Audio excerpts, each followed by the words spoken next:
Yeah, good afternoon, everyone. Welcome to our first meeting of the new year, January the 10th.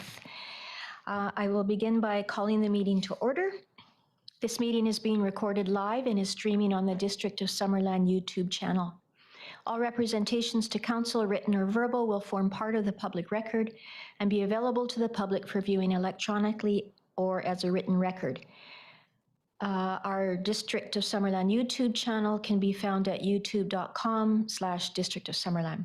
Members of the public may access the meeting or participate in the following ways. 1, attend council chambers in person. Individuals who wish to attend council chambers in person may do so by registering in advance of the meeting by contacting the corporate officer at corporateofficer@summerland.ca to ensure there is enough space in council chambers. Secondly, you can watch the meeting live or recorded at the District of Summerland YouTube channel. Third, register in advance to speak during the meeting.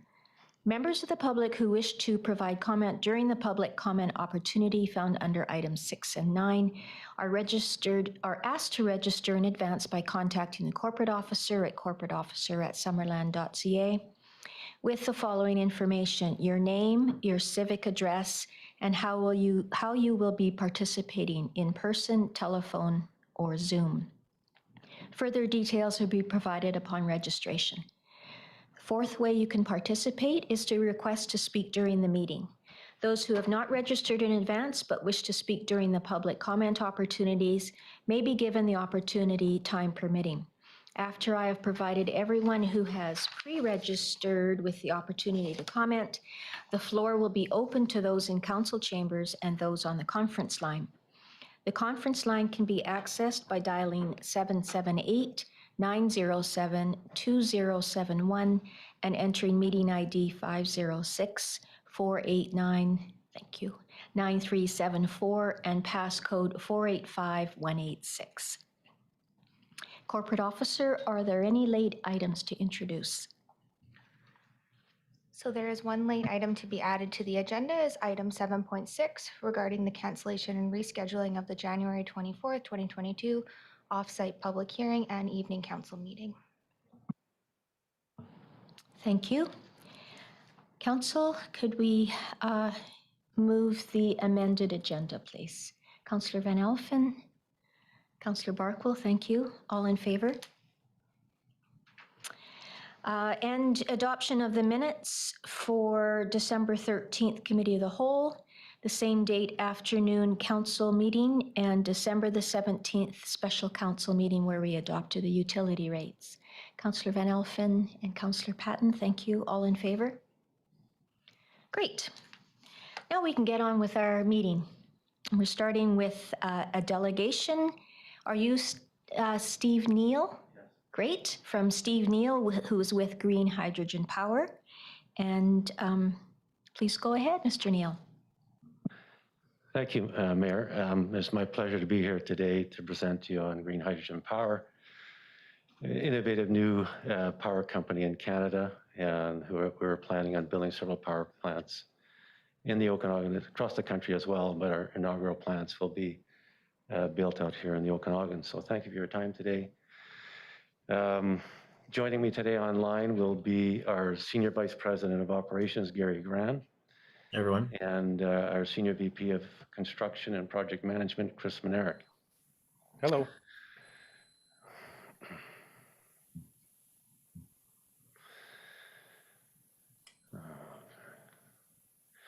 Part of what makes GH Power special is that we have a multiple revenue stream business model, which, so we make our money by selling hydrogen. Our exothermic reaction creates a tremendous amount of heat, which we convert into electricity and sell that as well. And we sell the byproduct, which comes out of the back end of the reactor, aluminum oxide, also known as alumina. And because our product is green and our alumina is green, we're also eligible for carbon credits, which also helps our financial model be successful and competitive with fossil fuels.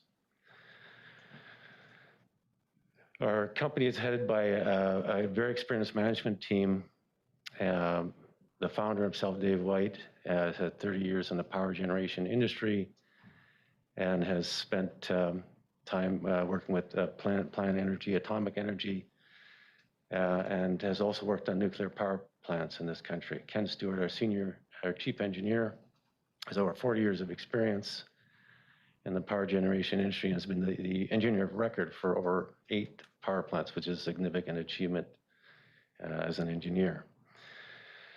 Many of you are also aware that hydrogen is a big part of decarbonization, which Canada and every other country around the world is really pursuing right now. The estimated market size is $2.5 trillion over the next 30 years. And we plan to be a big part of that in this country and beyond.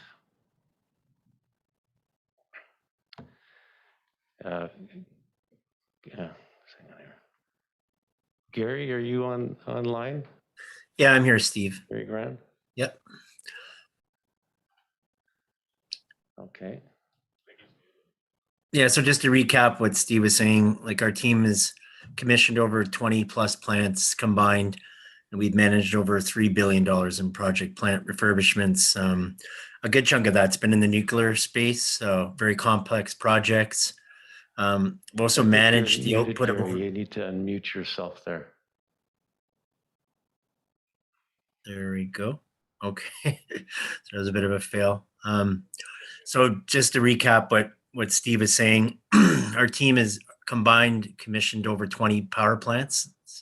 Our team has also managed $3 billion in power plant Maybe refurbishment. I'll just continue on until he can figure out how to unmute his microphone there. But as I was mentioning, the senior management team for the company has got a tremendous amount of background in the power generation industry, including Dave White, who's got 30 years of experience, Ken Stewart, 40 years of experience as our chief engineer. Gary Grant, the senior VP of operations, has over 25 years of experience from not only Canada, but around the world, working on power generation plants. Chris Benerick and John Haight as well, 25 and 40 years of experience. So the company is founded really on an engineering side of the company that's very heavily weighted towards engineering, and that's what's created the innovation to develop this new technology here where we create green hydrogen.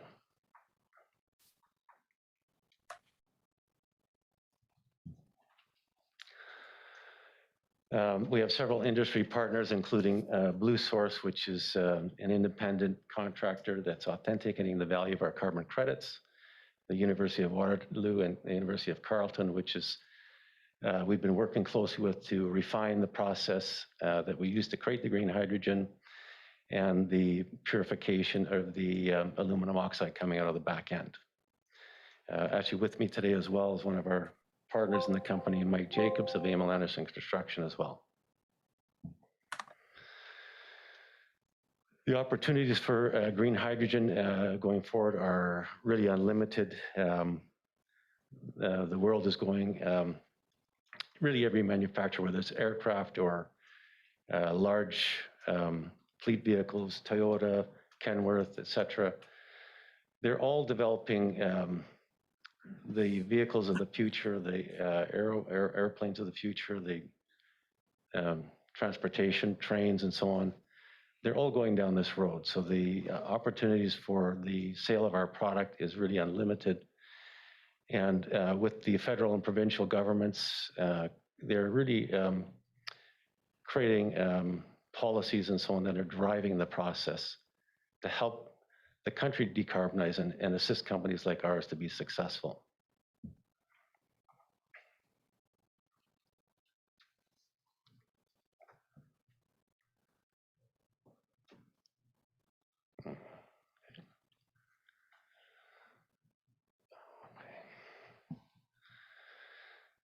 The process we use really requires 3 things: water, recycled aluminum, and we put it through a proprietary process with a catalyst that has been patented, and a process which we are in the process of patenting as well, the actual reactor. It creates a chemical reaction, so it doesn't use any energy whatsoever. It's completely green, and the outputs are hydrogen, alumina or aluminum oxide, and a tremendous amount of heat, which I mentioned earlier, which is what we sell as electricity.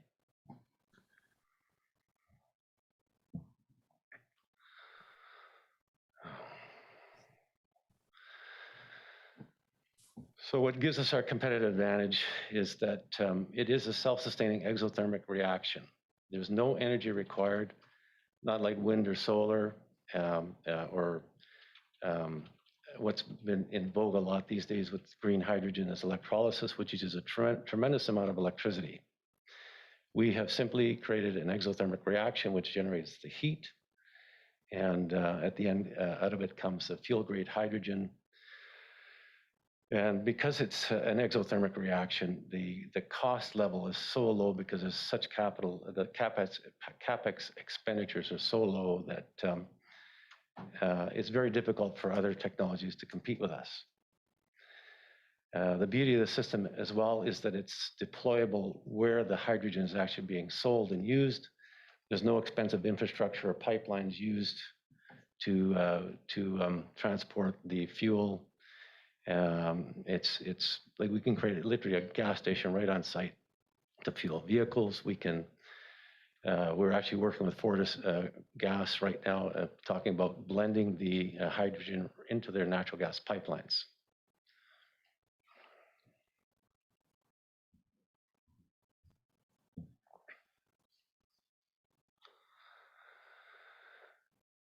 So the Summerland proposal is very much like the one that we have already entered into a term sheet with the City of Penticton. It is for a 5 megawatt power plant, of which 1 megawatt will be used for electricity. And in the Penticton model, we're scaling it up to 3 megawatts over a short period of time. The power plant will create over 1,080 megatons of green hydrogen annually.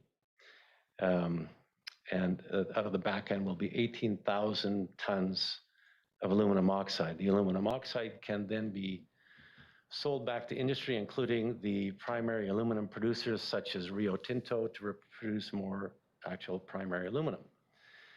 For every 2 tons of aluminum oxide that we sell back to aluminum smelter like Rio Tinto, they can produce another 1 ton of primary aluminum. The plant that we're proposing will create about 15 to 17 jobs, permanent jobs, well-paying jobs as well.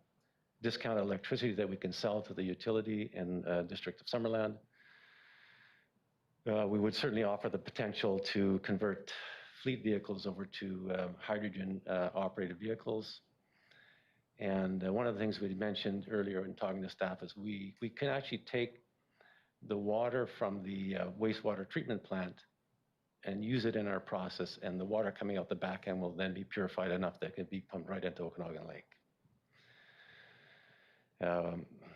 What we'd be looking for going forward is starting with a term sheet, which would lead to a power purchase agreement with the District of Summerland. And to just put a little context around what we'd be producing, 1 megawatt of electricity is enough power to supply approximately 994 person homes. And once we get up to 3 megawatts, it would be enough power for close to 3,000 homes.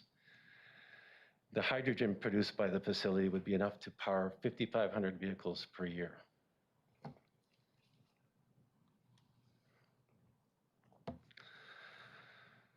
So in summary, the green hydrogen facility is its proprietary process would be generating green hydrogen at a large scale. We have an extremely experienced management team. We don't use any power to generate the hydrogen. So that combined with the fact that we have multiple revenue streams coming out of the business model allows us to be competitive with fossil fuels right from day one.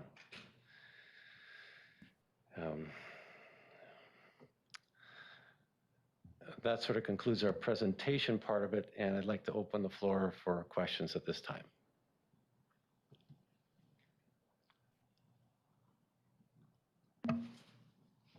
Council questions?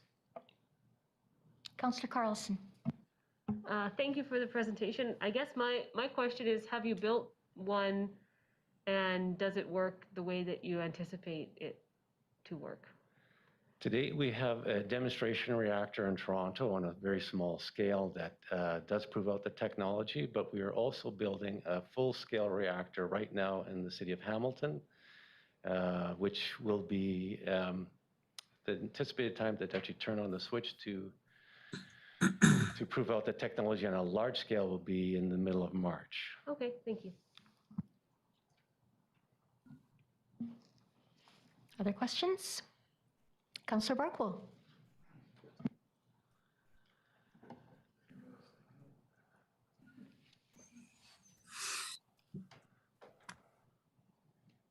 Thank you, Madam Mayor.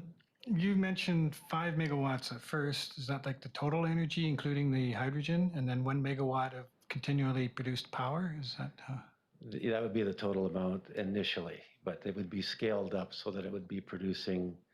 If it's like the Penticton model, would be they want to buy more of the electricity because they're obviously saving a lot of money doing that.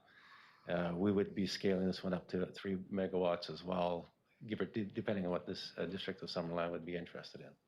Would you have the ability to vary the rate you produce the power at any one time, like to help with peak shaving? We could, The yeah. plant would be operating 24/7. So the revenue model or the power purchase agreement that we would enter into would be a flat rate and would be able to assist you with peak power situations as well, for sure. And would save, that's where the real savings come in. Yeah, I mean, I don't suppose you want to, I don't know what price you're considering for the power, but you know what we pay already, so. Yeah, it's interesting that you bring that up because the BC has some of the cheapest power rates anywhere in the world. Wow. And it does make it a little more challenging for us, but we can actually, we're selling the power in Penticton below what they're getting from Fortis, and we'd be doing the same for District of Summerland. And I sort of thought, well, why here? Why not up north where there's 50 communities that use diesel generation and, you know, some of them quite large, where the price of the power and the environmental impact would be, well, there'd be, you know, significantly more advantage. It's a great question. So we are not going to be just building in the Okanagan, of course, and one section of our company is that already made a proposal to deal with northern communities for that very situation, because the opportunity to make revenue in some of those communities would be higher because the power costs are higher, and the environmental impact of the diesel generators is also quite high. So there is part of our company will also be pursuing that business opportunity for sure. Switching gears a little bit, I mean, this will just be a phenomenal number of tin cans or aluminum cans that you're bringing into the plant every day. And I suppose there is a phenomenal amount of them already out there. But the cans are like, they all have ink and such on them. What happens? Is there any air pollution? What happens to all the residual materials that are in the tin cans and on the tin cans, which would add up? It's not just cans that we'd be using, it'd be all kinds of things, whether it's aluminum siding or old engine blocks. All that stuff would be put through a process where it's all ground up and put into a form that's able to be put into the reactor. And there's zero pollution coming out of what we're doing, zero. Can you guys hear me now? Yes. Yeah, thanks. Yeah, no, some of the paint would be reacted and left in the aluminum oxide outside. The gas would be pure and there'd be zero emissions. So yeah, I'm thinking that. So there must be, you have an exhaust stack with the plant and some emissions from an exhaust stack. I mean, I just can't see the. there's no, No? yeah, there's no burning. It's a chemical reaction. Okay. And chemically, any of the residuals from the paint, if you will, embedded in the aluminum would then be part of the aluminum oxide. Would be a chemical reaction and drop out as a paste or a dust into a collection system. There is nothing going up a stack. So how much of that would we be dealing with? Would that have to go to our landfill? No, nothing's landfilled. We actually repurpose the aluminum oxide to another client, and it's actually part of our business stream. It's a product we sell. So all the contaminants, I guess you would call them, go with the aluminum oxide out the door and are dealt with That's right. somewhere else? That's right. Correct.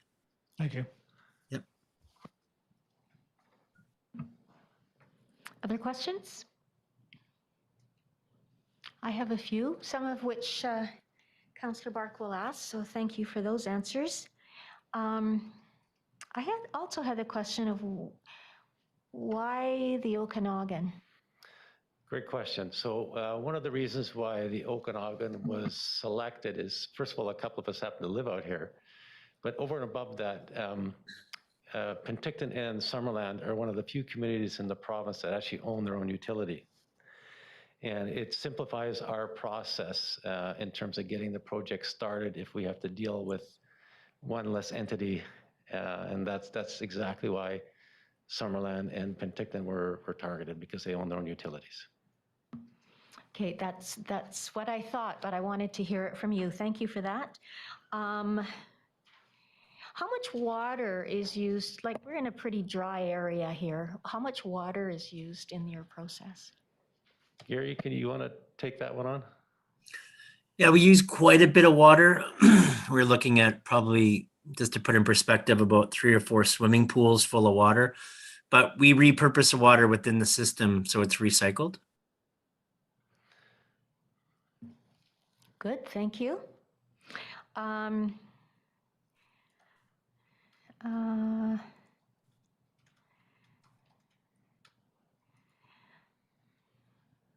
You mentioned, and I may have heard this wrong, that 1 megawatt of electricity is the equivalent of powering 990 homes. Correct. You probably know that we're looking at a solar project here in Summerland. And the figure that we have been given is that that's more like 200 homes. Could you talk a bit about that? Gary, do you have some more information on the amount of homes that statistic was done, I think, by Ken Stewart in our group? I think it's based on roughly 4 people per home. And that's an industry standard. We could look at this more like from a purpose, like a number of homes powered, but that was a data that we were using from, I believe we got it from a Canadian government source. Or maybe it was Ontario Power, I think. I forget which one, but it was either Ontario Power or from a government source. Yeah. Okay. That's almost a 5 times difference. So I just wanted to verify that I had heard that right. You mentioned, I think it was in your last slide or second to last slide, that you would be looking at a term sheet, but also purchasing land from the district to put your plant on. How much land is it that you might be looking for? I have no idea how big a production like this is.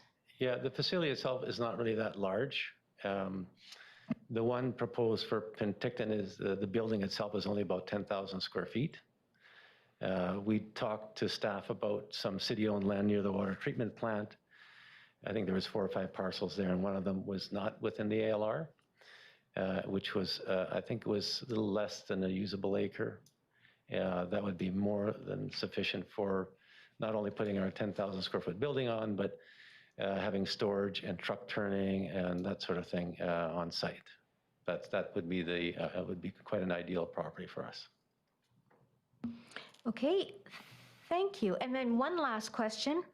I think it was Gary, that was talking about not just using aluminum cans, but all sources of aluminum, and that they're ground up before they're used in your facility.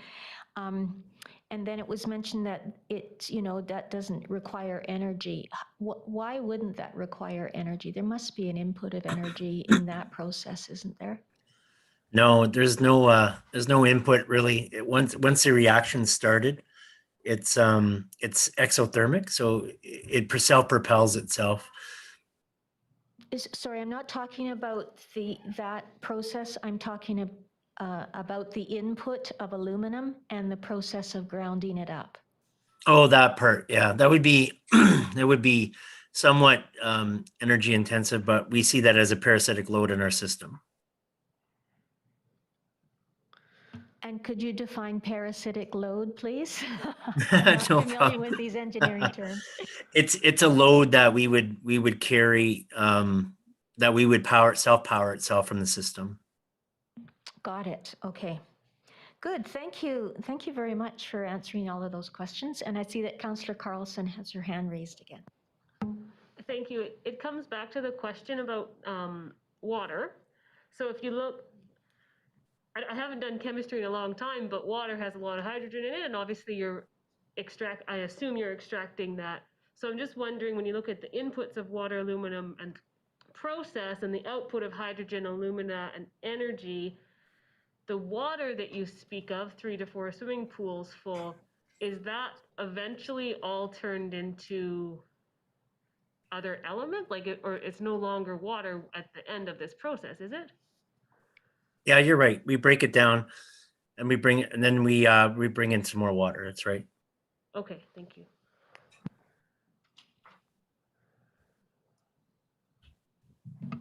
Other questions? Councillor Van Elfen. Thank you, Madam Mayor. A lot of the newer vehicles, the automotive manufacturers are starting to offer hydrogen products over battery electric. Years and years ago, there was a company out of Vancouver, and I believe it was Ballard, if I'm not mistaken. They were looking at developed hydrogen-powered buses. I don't know where that all went, if it just died by the wayside. I know I had shares, but not anymore. But I mean, I think it's an interesting concept. Today, do you know of larger vehicles being powered by hydrogen in Canada? Like Yeah, dump trucks or fleet?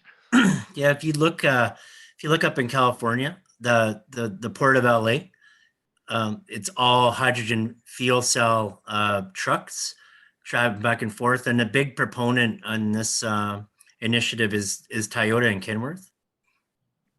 So yes, it's happening. And then as far as Vancouver goes, the buses that were run on hydrogen are still going. In fact, there's 6 gas stations right now in the Vancouver area that you can fill up your hydrogen vehicle right now.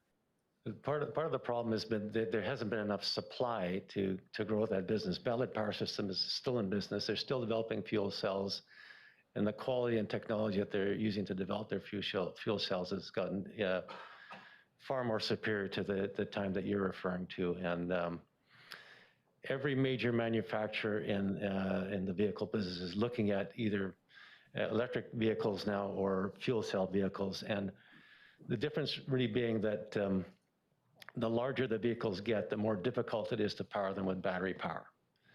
So because the batteries get so heavy, and the other thing is that they can't propel the vehicles as far, and they take long periods of time to fill up, whereas hydrogen would be like going to the gas station, filling it up in a couple of minutes, and the distance that they can go is so much further. And the larger the vehicle gets, like semi trucks and so on, the more sense it makes to going down the road of hydrogen.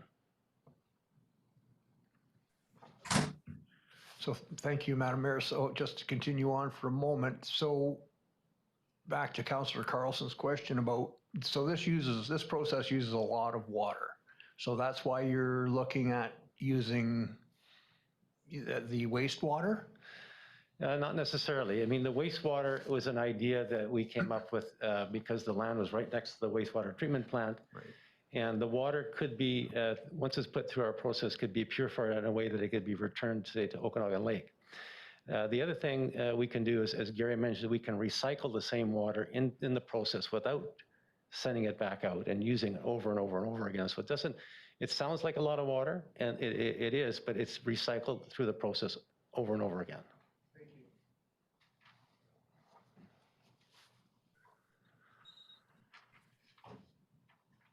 Councillor Barkwill? I'm sure this has been dealt with, but when I think of hydrogen, I think of immediately I got a picture of the Zeppelin, and how is it the explosive and nature of hydrogen and the safety aspects of it being dealt with in today's world? Sure. Gary, you could probably answer that better than I could. So our whole system will be registered with the Technical Safety Board of Canada, registered in Ontario first and in BC as well. Also, the systems that we'll be bringing in will be registered and designed for this specifically application. At the end of the day, my understanding of it is that it will be no less safe than any other vehicle on the road when it's put through this process, designed and engineered properly.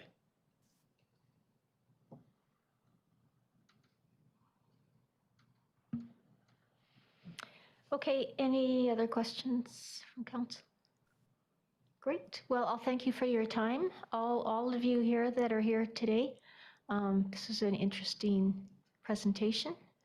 And I will ask council to receive the presentation for information, please. Councillor Van Elfen, Councillor Patton, all in favor? Great. Thank you. Thank you for your time today. Thank you. Thank you.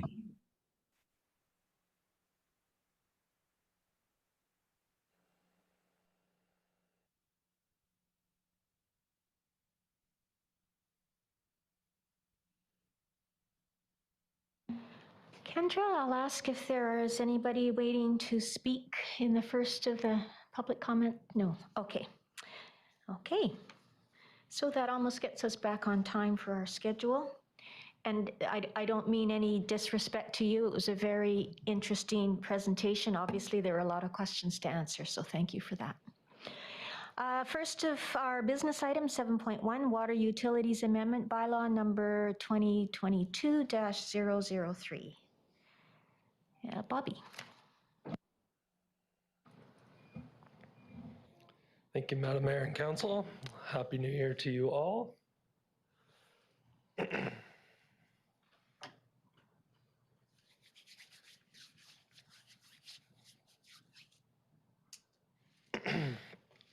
So before you today is a proposed amendment to the water utility bylaw to section 8.2.1, which is to ultimately, and in brief, change the standard location for water meters from being indoors inside a dwelling to outdoors at property line in a pit meter.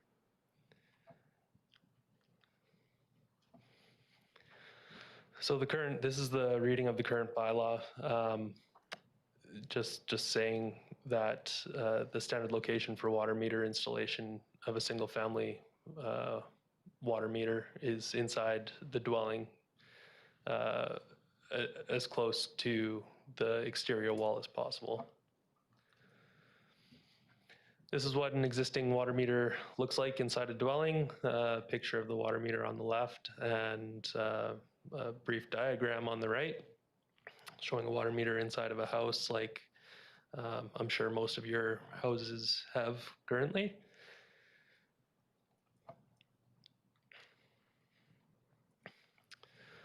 So staff are bringing forward the proposed amendment, as you can see on the screen currently. The intent of the proposed amendment is to have an underground pit meter installed at property line where the water service is either new, being upsized or replaced, or at the director's discretion. For example, if there was obvious theft of water, obvious leak on private property, etc. Exemptions at the discretion of the Director of Works and Infrastructure or their designate may be granted where there are high groundwater in the area or other unmanageable topographical constraints. The portion that I want to really drive home is that in item C, it specifies that the pit meter is to be installed by the property owner's contractor, and alternatively, the district may install the pit meter for the property owner at the director's discretion. So this is a bit of a diagram of a pit meter and the responsibilities of the water service up to the pit meter and following. So from the water main on the left of the diagram to the pit meter at property line would be at the responsibility of the District of Summerland as it currently is, except without a pit meter currently. And then after the meter at property line to the house, to the dwelling, and inside the dwelling on the property, it would be the responsibility of the homeowner, which again, it is currently. However, the district currently owns and maintains the water meters inside of a dwelling. So it's a little bit of a liability, a risk, etc. So this is a photo of an install of a pit meter here in Summerland that our crews installed. Just a simple connection, one connection on each side. Very simple connection.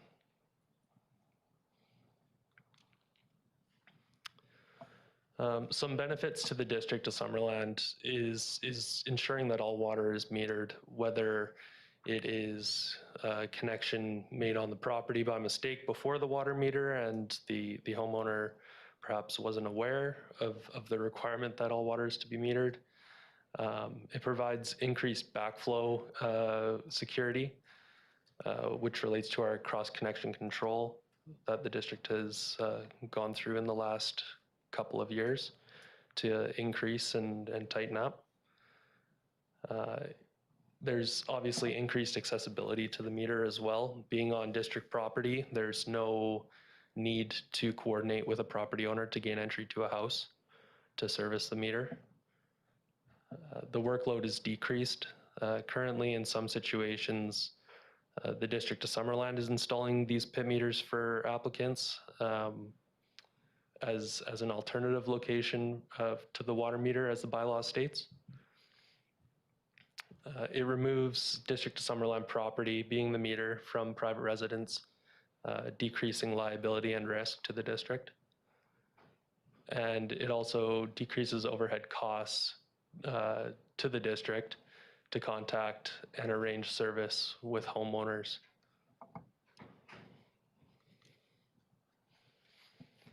Benefits to the developer and homeowner include that the excavation is already open. They're saving costs on that. With the wording of the proposed amendment, being that the water service is either going to be new, being replaced or upsized, and installed by their contractor, it saves those costs of the district coming in, doing an excavation, or the homeowner as well, if we were doing a mass implementation of this, which is not the intent. Other benefits to developers and homeowners include higher efficiency and decreased timelines and costs due to some of the things that I've just mentioned. The meter is located outside of the dwelling. Connections can be made anywhere on the property after the meter, because in that case, all water would be metered. The meter replacement program rebate is possible by returning acceptable meter from an existing home for meters included on the meter replacement program. So that includes old meters that are scheduled for replacement that the district were going to be replacing free of charge anyways, or if the water meter is new enough to be reused, we could either use that meter in the pit meter or take it in and give them a new one free of charge. Any district repairs or breaks on the roadside eliminate insurance claims. If a water meter, for example, inside of a dwelling fails, complete failure, that is, insinuating that there are leaks within the dwelling, it would eliminate the district from any of those insurance claims, and the district would be repairing that meter within our right-of-way. Any meter failures do not damage dwelling and associated property, so as I've just mentioned, and included backflow in the pit meter eliminates water draining from the house during outages, which reduces airlock and water hammer on internal plumbing, which lots of the houses in Summerland have quite old plumbing. So this is just a table of a number of municipalities in British Columbia that all use pit meters to some extent or exclusively. There's a number that are in the Okanagan, Kelowna, Peachland, Penticton, Oliver, Salmon Arm that we received a response from in our investigation.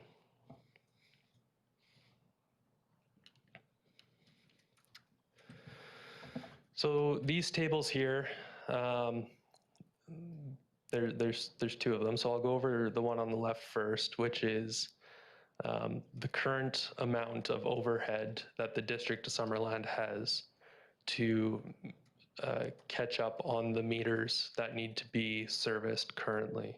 And this time and these values that you see are only in the amount of time that it takes for the District of Summerland to coordinate to gain entry into a house and reach out to a homeowner. So not actual time in replacing the meter itself at all. So in discussion with our utility technicians, it takes on average about 1.5 hours per meter that needs to be serviced, and there are 285 meters currently that need to be serviced inside of a dwelling. So saying that, there's over 400 hours to catch up on that, and what that means to the district is over $16,000 just to catch up and reach out to the homeowners to gain entry into their house to service their meters. Ongoing costs, monthly costs to the district. On average, there's 20 meters per month additional to what you see on the left that require service inside of a dwelling. So 30 hours a month means about $1,100 monthly to the district in overhead costs to coordinate with the homeowner to gain entry into their house so we can service their meter.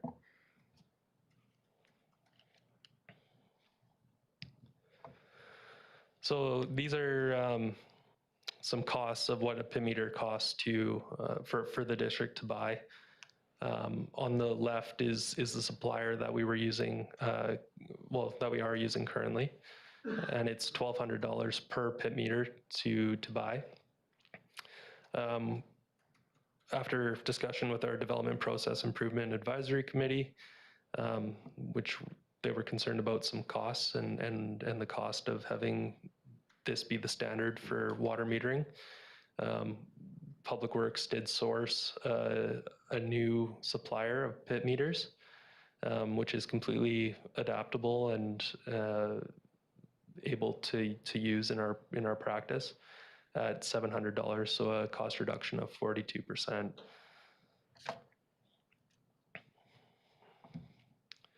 So saying that, getting into a cost comparison, the pit meter install cost that you see on the right is it's got some fluctuation and different scenarios that can happen.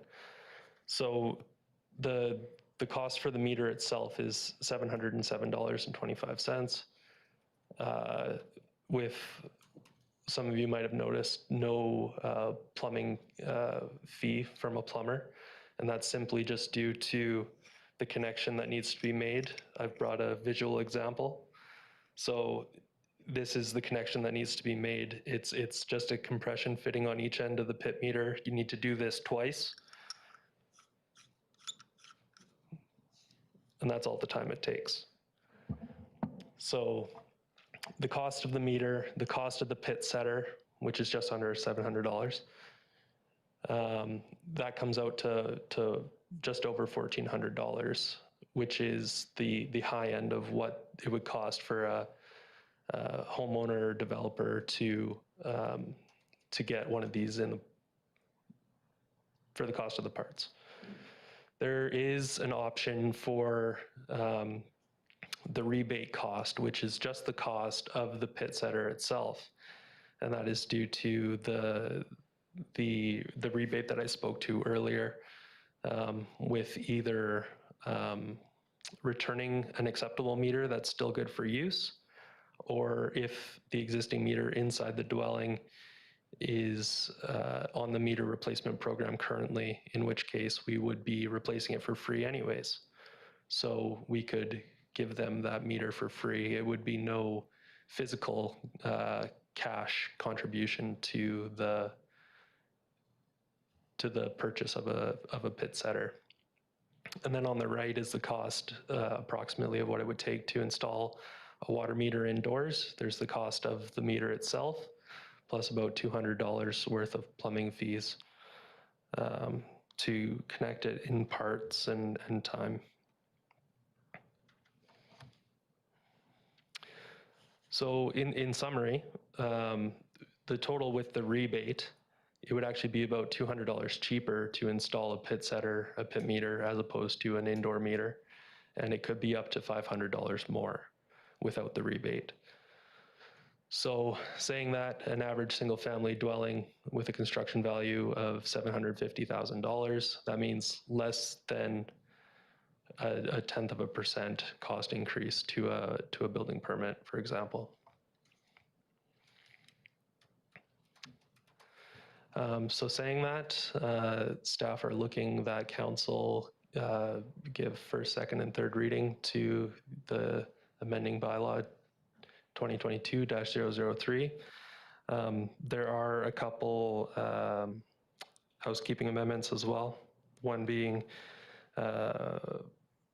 amending the at cost definition in the bylaw to read as it reads in your package, as well as a last minute amendment to replace a section in 8.5.1, which relates to non-standard metering locations, which you should have received an email for at noon. So thank you for your time. I'll take any questions. Councillor Traynor. I'm just curious, why were pit meters not installed in the first place? Like, what was the reasoning for the indoor meters instead? I mean, I think I know the answer, but I'm just wondering if there was a... Yeah, so it is just a newer technology.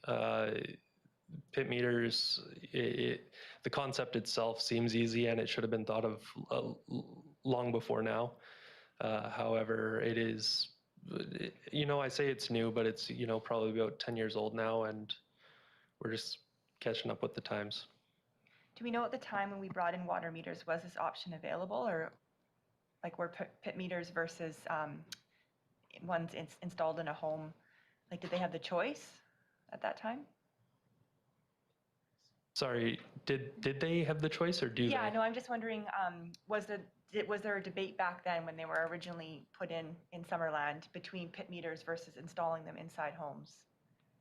Or did they just go directly with that option? I've got Martin on the line and I see he's itching to chime in. Good afternoon, everyone, and Happy New Year. So yes, the option was available. However, the district received a grant to complete the water meter installations, and there were insufficient funds to install a pit at each property at that time. Therefore, it was chosen to put them inside the residences.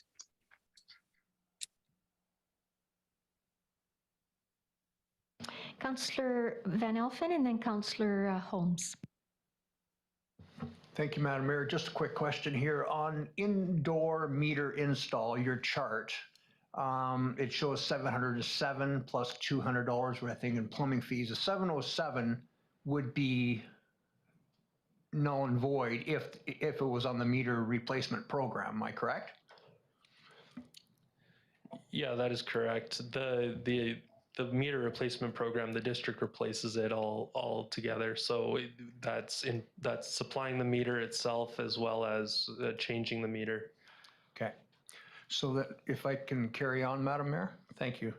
So I've had a couple of residents phone me. One's a farmer who has 2 properties. He wants to build a house on one, and he was quoted $4,500 for a pit meter and may have to supply electricity to it. Another resident who came in front of council to get a variance for an addition on his home.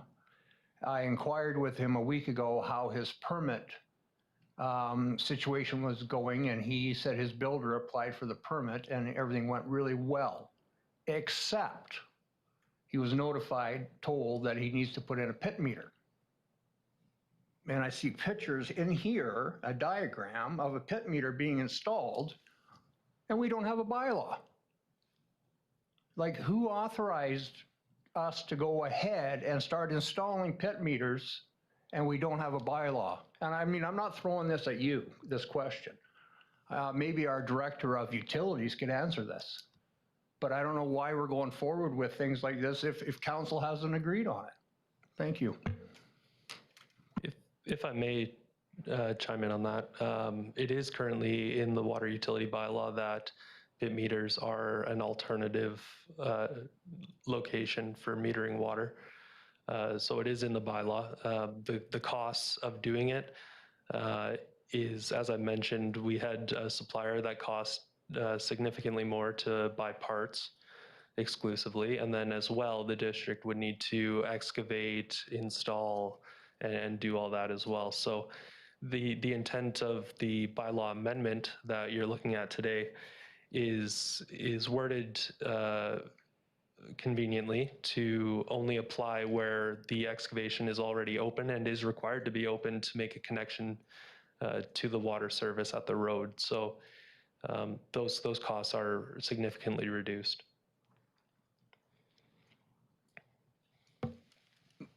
But the costs, I mean, in a perfect situation, I agree with the numbers, but you're going to have tons of situations where your shut off is on municipal property. Then you could have, large amounts of landscaping, fencing. You could have all sorts of issues to put in that pit meter on your property or on municipal property. You could have curb gutter issues. You could have asphalt. You could have concrete, sidewalks. So it's not just a straightforward $700 and something to install this meter, pit meter. So, I have concerns. Thank you.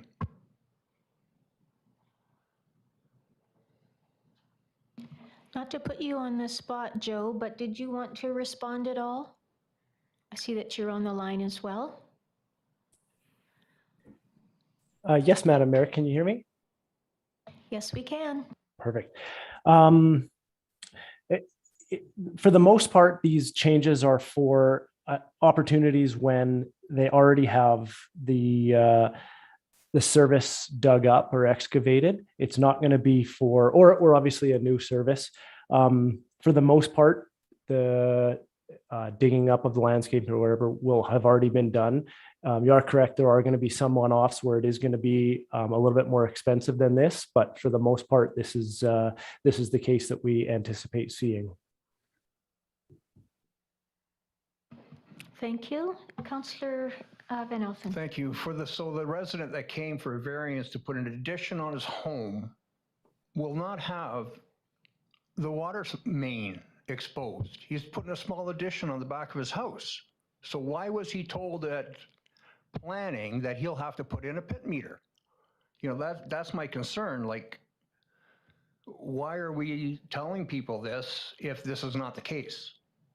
If it's an open ditch, a new subdivision, okay, maybe it makes sense. But on renovations and or additions on existing homes, unless the roads tore up or the water lines tore up, this makes no sense. Thank you. Martin, I see your hand up, and then I'd like to go to our CAO as well. Madam Mayor, that there are individual circumstances where that may have triggered this. The first example of Councillor Van Alphen of the service having to be in the meter, having to be in a kiosk. I'm not familiar with the property, but it sounds more likely that there was also a backflow preventer required. And as a result, then that backflow preventer needs to be installed above ground. So if outside of this meeting, that address could be shared, we can certainly look into that and find the reason why. And for the expansion of this home, same thing. It could be that a larger water service was required. There could be all kinds of specific requirements for that property as to why the service had to be exposed. But in general, we have not previously required it just for development. Only if the service was exposed, then we would take the opportunity to install that pit meter.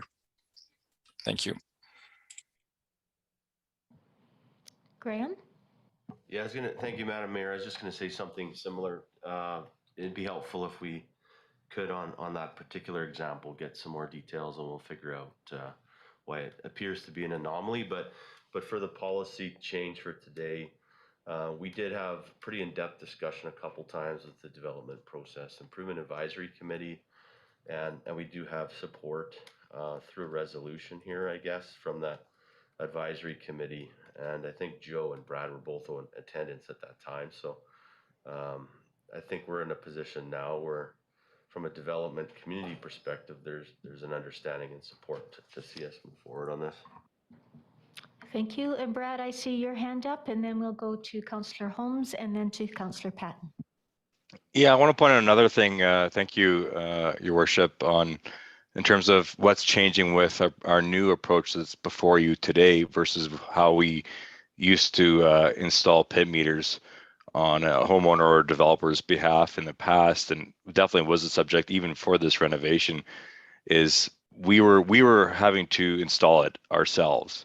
And a big change with what we're proposing in the bylaw amendments is that we'll be providing the pit meter to the developer, to the contractor themselves for their plumber to install when the timing is right for them to install it.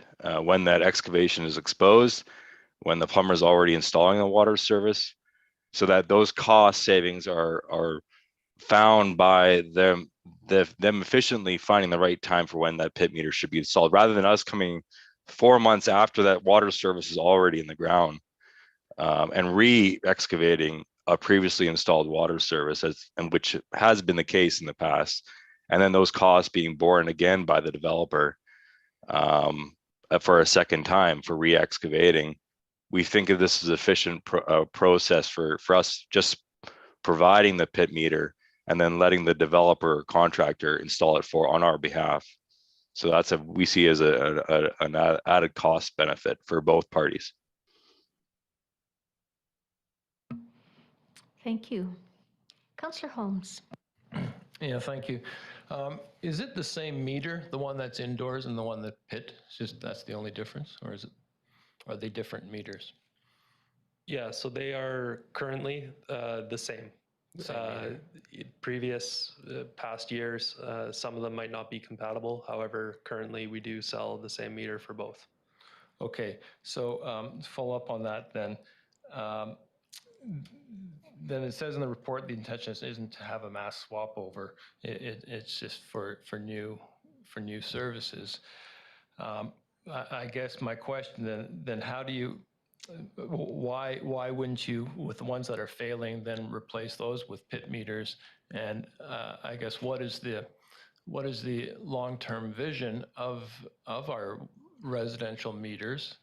Is it going to be are we just going to have a mishmash of indoors pit and we'll deal with that, or is there any kind of long-term plan for our meters? Yeah, thank you. So the reason that we wouldn't require a pit meter when, say, a meter indoors needs to be replaced is because those costs are borne currently by the homeowner. and the intent is to keep costs low, which means that the water service, for example, at the property line wouldn't be exposed at that time. It would be that $4,500 or so that Councillor Van Alphen alluded to previously. So that wouldn't be conducive to keeping the costs low for us.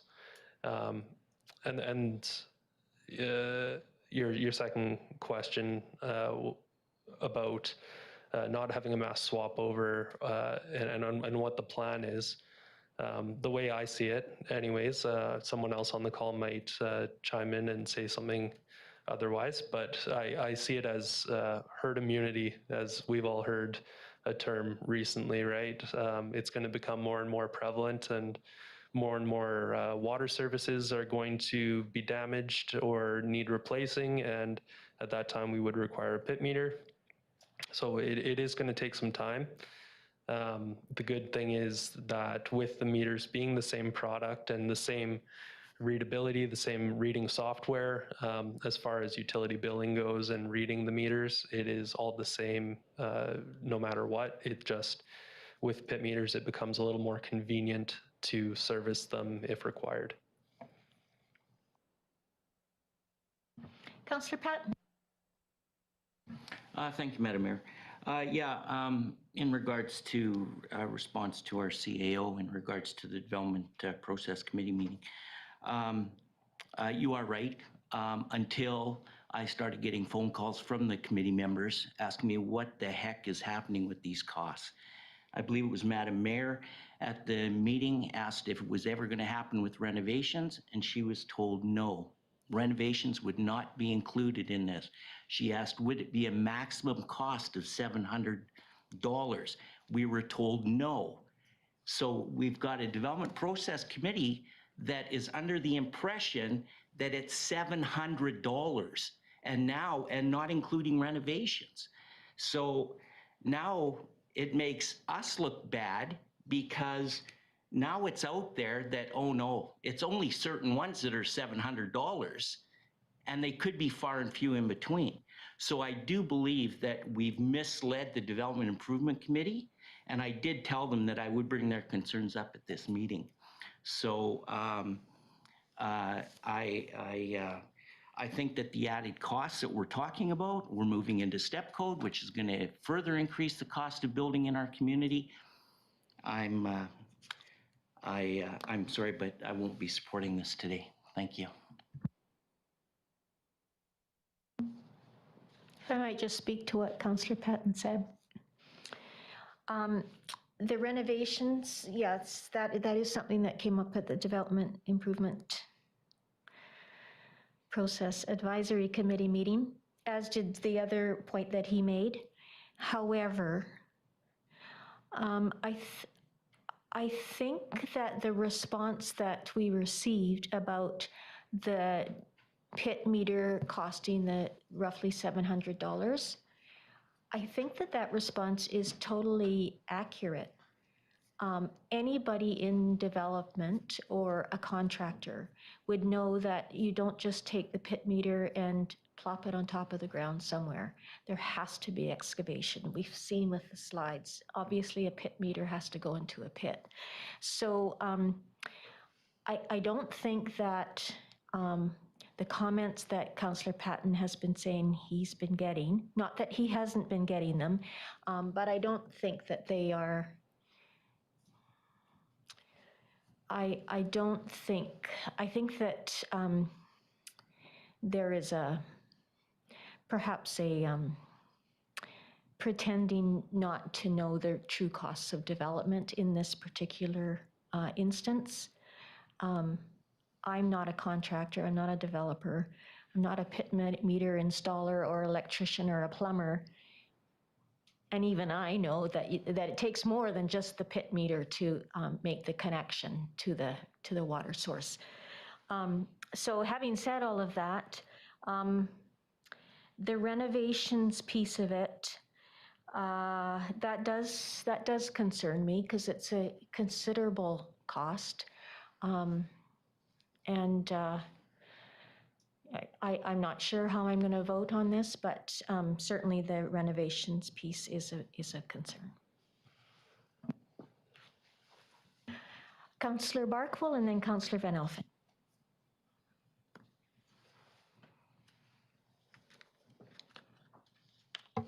Thank you, Madam Mayor. If I could, I got two separate sort of issues to ask about.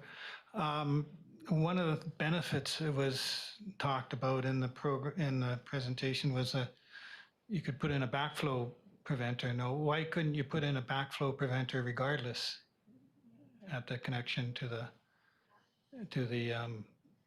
main line?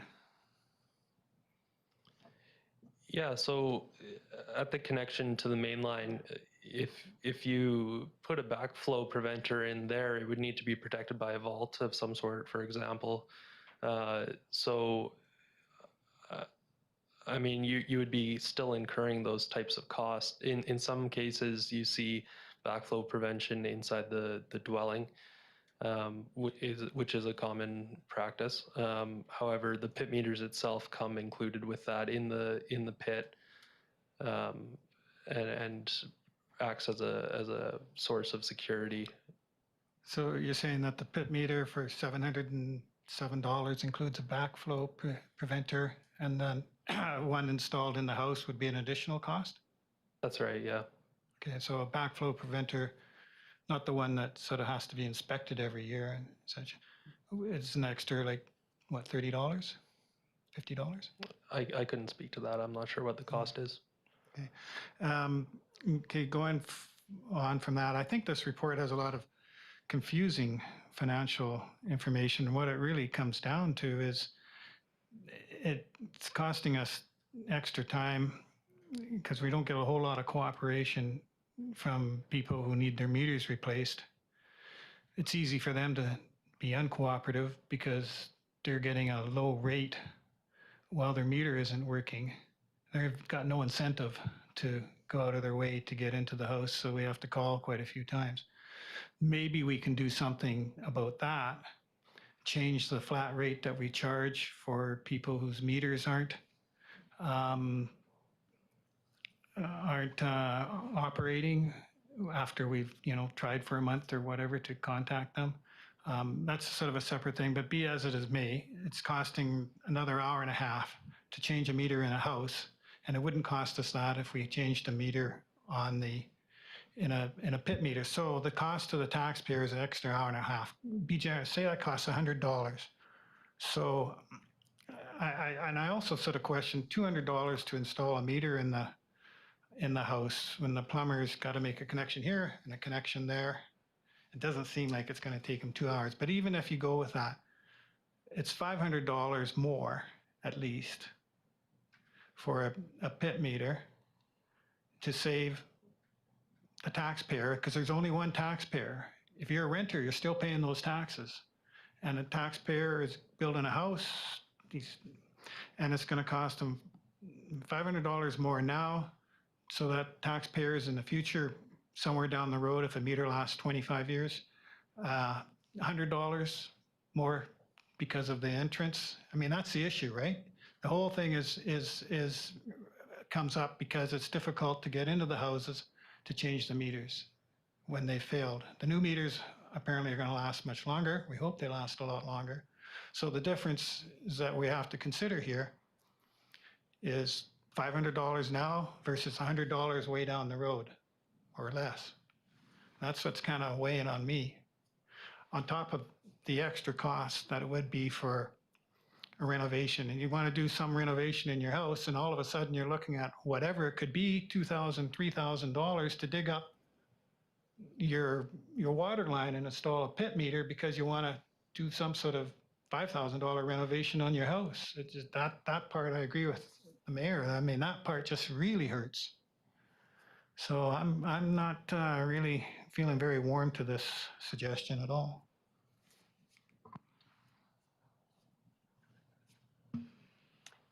Councillor Van Elfen. Oh, I'm sorry. Go ahead. Yeah, myself and then Brad also has his hand up here, but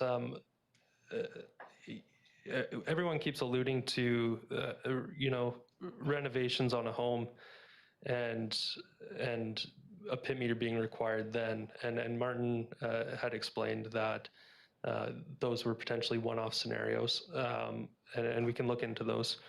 However, the way the bylaw amendment is written is that it is for that pit meters would be required when the water service is new, being upsized or replaced, and otherwise at the director's discretion. So saying that the excavation is going to be open, it is not a convenience to the developer or the homeowner to install the pit meter, aside from potentially some more costs, which, as I mentioned, was less than 0.1% increase in a building permit cost.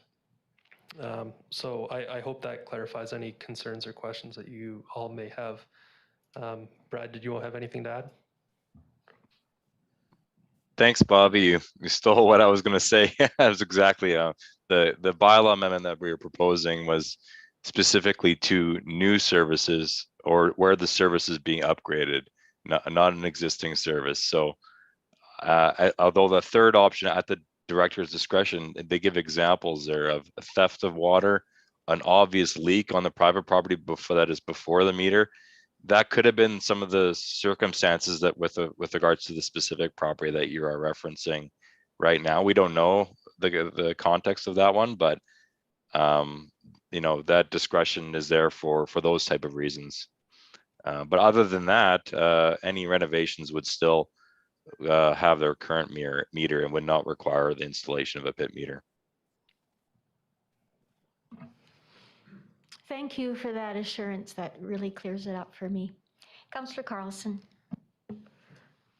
Thank you, and maybe everyone else understands this, but if my water service or my meter stops working today, and I don't want to go and excavate and redo my whole water service to put in an upgraded line, but now I have to put in a new water service, is the district going to come and do the excavation to put in a pit meter instead of coming into my house to replace the indoor meter? No, that's not the intent. No. Okay, thank you. So I could then get a replaced indoor meter and not have to do the pit. So we still end up in a situation where a majority are still going to be indoor meters, and we're going to have a lot of, I guess, grandfathered. Well, everything will be grandfathered until a certain point when everything has to be replaced. Yes, absolutely. And where we're going to see it the most is on new developments, new subdivisions, new buildings, is where we're going to see the most activity with installing pit meters. And as I've spoken to earlier, where homeowners apply to upsize their water service or have a new one installed, for example. So let's say my meter did break, but I have a 1/2 inch system in place right now. So then if I wanted to upgrade it, I would be responsible for the cost of that upgrade. However, I would still be eligible for the $700 replacement meter. It wouldn't be something that I would do simply on my own. Correct? Yeah, you would be eligible for the meter replacement rebate. But if I wanted to do it today with a functional meter in my house, would I still be eligible? Or does the one in my house have to be defunct before I can get a pit meter? If the meter inside of your house is up to date with our current technologies and reading software and is still working order, it can be returned or used in the pit meter. Okay, thank you. Graham. I just want to come back to, thank you, Madam Mayor. I just want to come back to first principles in terms of if there are council members wondering what we're doing here, given some of these other sort of questions and anomalies. The ideal situation is we have pit meters, particularly on new development, and we have kind of a live example of this unfolding in the community with the Hunters Hill development. So phase 1, if I understand correctly, is actually right now water meters inside of homes at Hunters Hill. So we've perpetuated, without a bylaw like this, we've perpetuated a non-ideal situation. Now we have several other stages coming in Hunters Hill. I think there's going to be 7 phases of development. A bylaw with clarity for staff and for builders and developers that says that pit meters are the desired standard on a new build like this, allows us to ensure that the future state of the community avoids the situation we've inherited today, which is largely indoor water meters and all the challenges that entails. So it's a long-term program. It's something that through attrition over time will gain, benefit, but it is for those reasons our strong advice that we go pit meters. And we're not the only ones. So as we saw in the PowerPoint presentation, a lot of other communities, including those in the Okanagan, are going this way or have gone this way. So we're not at the bleeding edge of this, but what we do believe it's a best practice. So I just wanted to clarify, with the Hunters Hill development in particular, we've already lost a phase because of lack of clarity on this item, and we think we can avoid that going through the next stages. Thank you, Graham. Councillor Van Alphen. Thank you.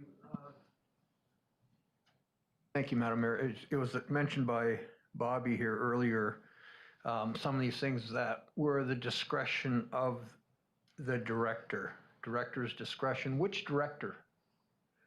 For clarification, please. Yeah, depending on the section that you're referring to, the amendment itself refers to the Director of Works and Infrastructure. So that's the amendment that will be going into the bylaw. Okay, thank you. Councillor Patton.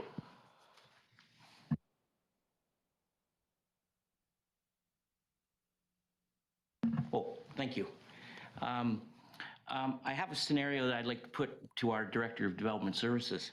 We're moving into vacation rentals. Somebody comes in with a vacation rental and puts in a building permit, and our inspectors say, oh, by the way, your fixture count is too high. Now you need a water line upgrade. So now we will be looking in that exact scenario where their yard will have to be dug up and a new water line put in to the house. And so my question is what we're doing is we're putting an extra load onto our owners. We're trying to legalize. Now I'm doing a scenario here for secondary suites, and yet we're putting them back into a position to spend thousands of dollars. So I'm sorry, but there's no cost benefit here to the owner. The benefit is to the district. And what we should be looking at is what's easier for our citizens and not what's easier for our district. It seems to me like the onus is always, we're putting it on to the homeowner, homeowner to make it easier for whatever we want to do. We work for our citizens, and we should be looking at ways that make it simpler for our citizens, not to increase costs for our citizens. Thank you.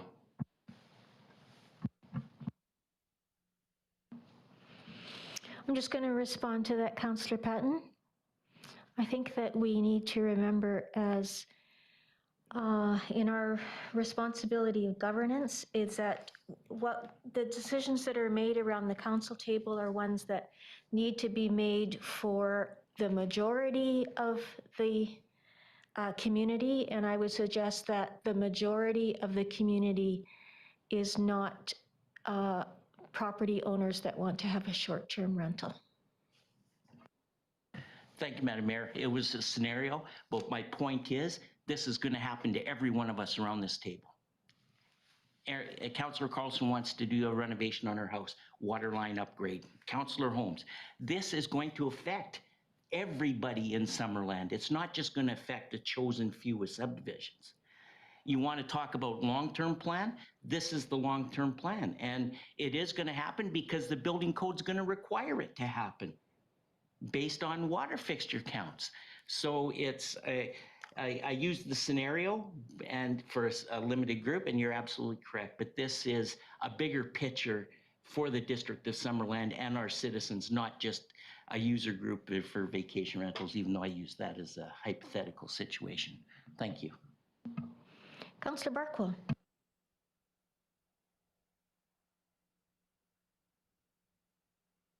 Thank you, Madam Mayor. I was wondering on this list of other communities that have rules regarding pit meters. We don't know the ones that have considered it and turned it down, but Penticton, it says yes for dwelling setback from roadway or panhandles. What does that, what buildings does that mean don't have to have it? I mean, isn't every building set back from the road? Yeah, so my understanding of the city of Penticton, for example, is that there is a certain distance setback from the road that does require it, and that would be properties such as large acreages where a property or a dwelling is set back on the property considerably. There was an example in there where they use a measurement from the roadway. I believe it was 25 meters from the roadway. I could be mistaken, but those are the types of setbacks that we were talking about, not your typical front yard setback. I hope that answers your question. Maybe their instruments can't read the meter if it's too far from the road is a possibility. Yeah, potentially. The bigger risk is that with long runs of water service from the property to the dwelling, there's increased opportunity for property owners to be perhaps misinformed or make an illegal connection knowingly, in which case could increase the chance of cross-connection concerns or unmetered water. And then Penticton has $22.50 for supply and install, $865 if the water line is already exposed. So that would be a comparable to a new build, a new construction. The water line's exposed. They time it right. They come in. So you think in Summerland we can do it for $700, and in Penticton it'd be $865. It still goes back to the numbers for me. You know, it's just going to be a bigger difference than the $500, I think, in the schedule, and paying $500 extra to make it, you know, so taxpayers pay $100 less down the road. It doesn't equate for me. It may be convenient, but it doesn't work. I think I'm thinking along the terms of Councillor Patton. It's costing extra money just to make things a little bit easier when the time comes to change a meter somewhere down the road. And hopefully Councillor Barkle, do you have a question? No, I guess that's it. We don't have the motion on the floor yet. Any other questions? Okay, so I would like someone to bring forward a motion, please.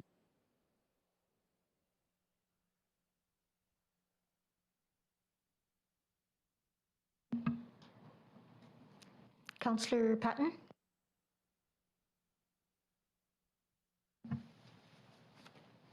Thank you, Madam Mayor.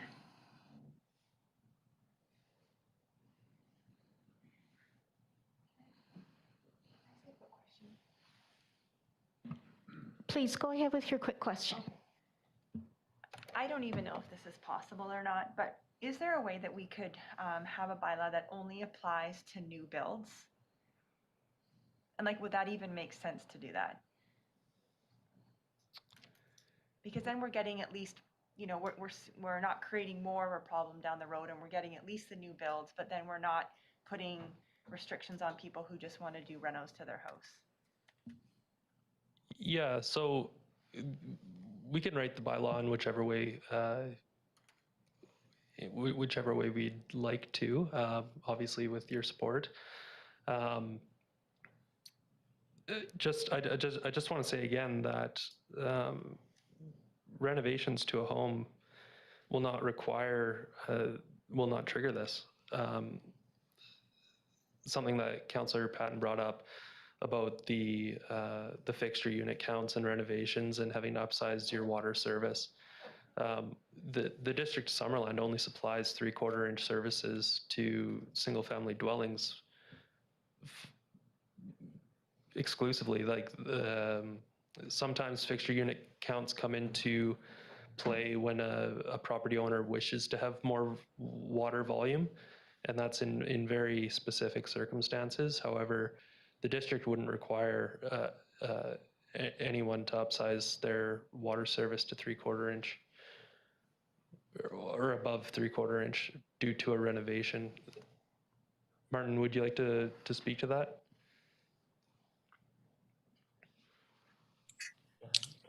Sorry, what was the question, Bobby? We're just talking about renovations and having to upsize your water service to single-family dwellings, and how the district to Summerland only provides 3/4 inch services to single-family dwellings, and that an upgrade to the service size would not be triggered. Yeah, that's a whole different discussion that we are investigating. The system in the 70s was designed for 3/4 inch domestic water services, but based on changes in the building code, and also requirements now of fire suppression and all that, the demand is often now for 1 inch domestic services, or 1.25 inches, 1.5 inches, and our entire system needs to be remodeled to even see if that's possible. Maybe possible for just an individual development, but when we get into large development, our system may be undersized to accommodate those services at some point in the future. But I don't think we need to worry about that today.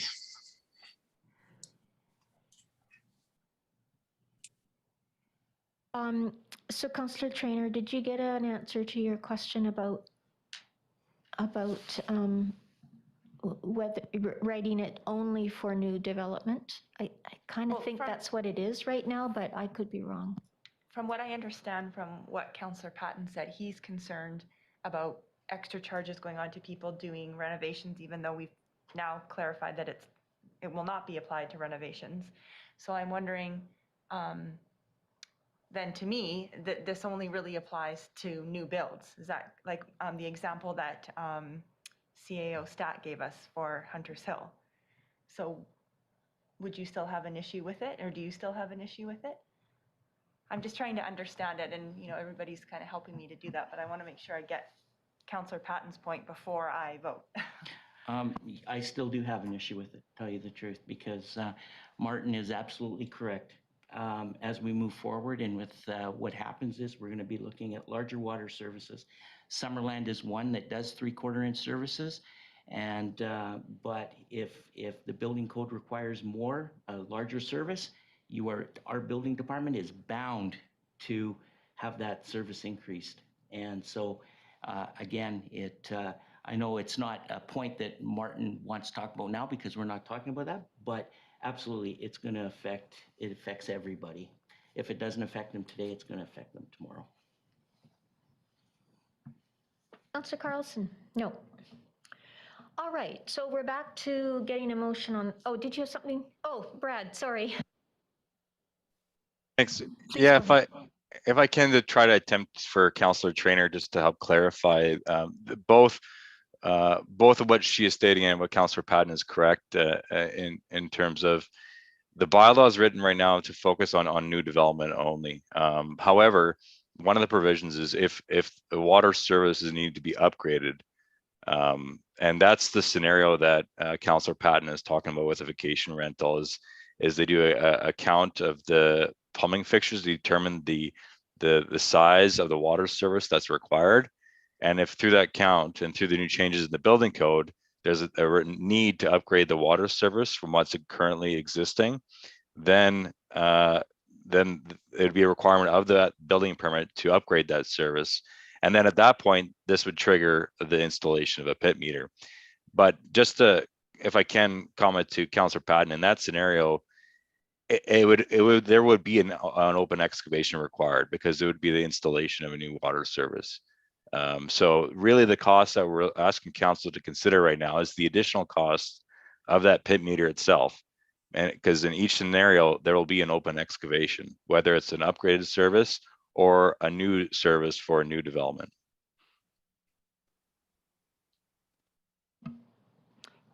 Thank you, Brad. Martin? I just want to comment on what Brad just said, if I may. I think we should be focusing not on that small additional cost to an individual development. The overall savings operationally were calculated at about $16,000 a year, and that's what we're trying to do. We have an operational problem which is costing the district a lot of money.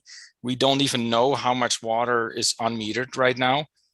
And that is what we're trying to address here. And ultimately, the savings to the district, to the taxpayers of Summerland, is at this moment, it's calculated at $16,000. But as we postpone a decision like this, and we continue not to be able to enter houses, and even though one of the councilors said there may be different solutions to force people to let us enter our house, but at this time we're looking at 16,000 per year in cost savings under operations if we switch to the pit meters.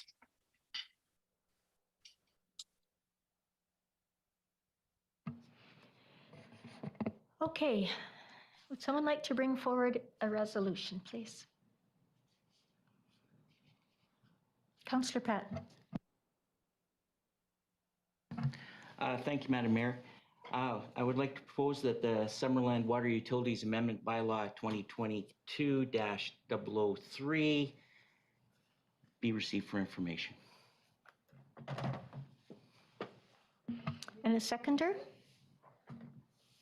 Councillor Van Elfen. Further discussion. Councillor Barkle.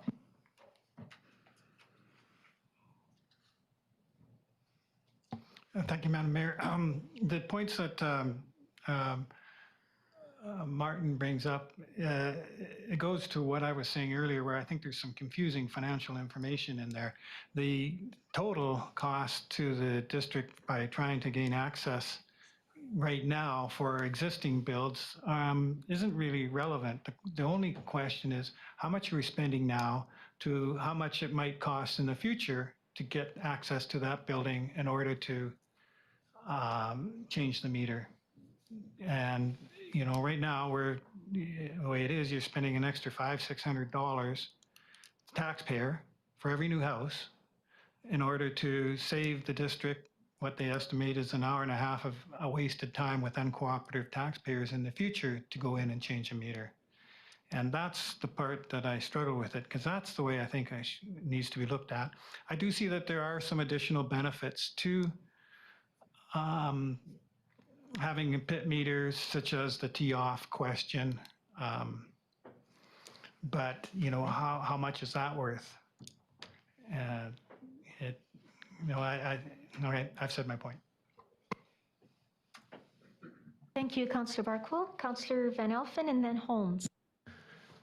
Thank you, Madam Mayor. I just want to get not clarification, but opinions around the council table too. I mean, I understand the Hunters Hill scenario. It makes sense to me. If it's open and infrastructure is going in the ground and you have the ability to put a pit meter in at that time, that makes sense on a new build. We're going to have a scenario coming up possibly of Giants Head Road. If that road is all tore up, all those connections have to be redone to each home. There might be an opportunity then to put in pit meters. But I don't have it in front of me. My laptop is not functioning properly, or it could be the operator, but I can't get the motion in front of me. But if it's new builds only, and if it's specifically stated in there that renovations and or additions are not included, and we know what director is going to be responsible for this, and you know, and I will give the CAO some addresses at the end of this meeting that could be looked into, because I don't know who in the planning department is telling people in the public. And again, I don't know the scenarios. Is there a water, if there is a water line upgrade in this one scenario, does that still warrant a pit meter? You know, and again, like those are the questions I have. Like I can see new construction, but when it comes to renos and or additions on homes, I'm not in favor of it. Councillor Holmes. Yes, thank you.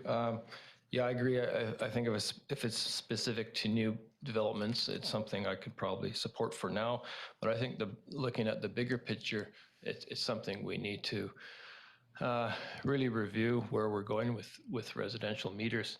The last time metering came up at the Okanagan Basin Water Board, probably about a year ago, Bob Harasco spoke about how meters for agriculture have really helped to conserve water, and they've really proved their salt. But he said that hasn't been the case for residential metering. He said that meter manufacturers that need to really step up, that they improve the quality of residential meters and reduce the cost of them, because they're just not, there's been no evidence that they're helping much to conserve water. And I thought that was a really interesting take on it, it's I'm almost at the mind right now is, well, let those meters fail. I mean, why? I really need. I've never been convinced that they're serving their purpose, the original purpose, and I think we need to take a really hard look at residential meters, review the whole program, and know where we're going with them. Because right now, I don't think we're know where we're going.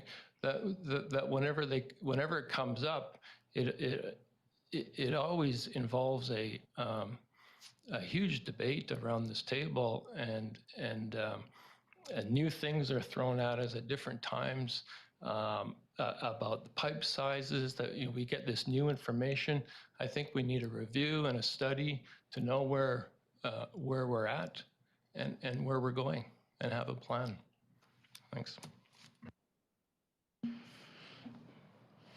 Anyone else? Councillor Barkle.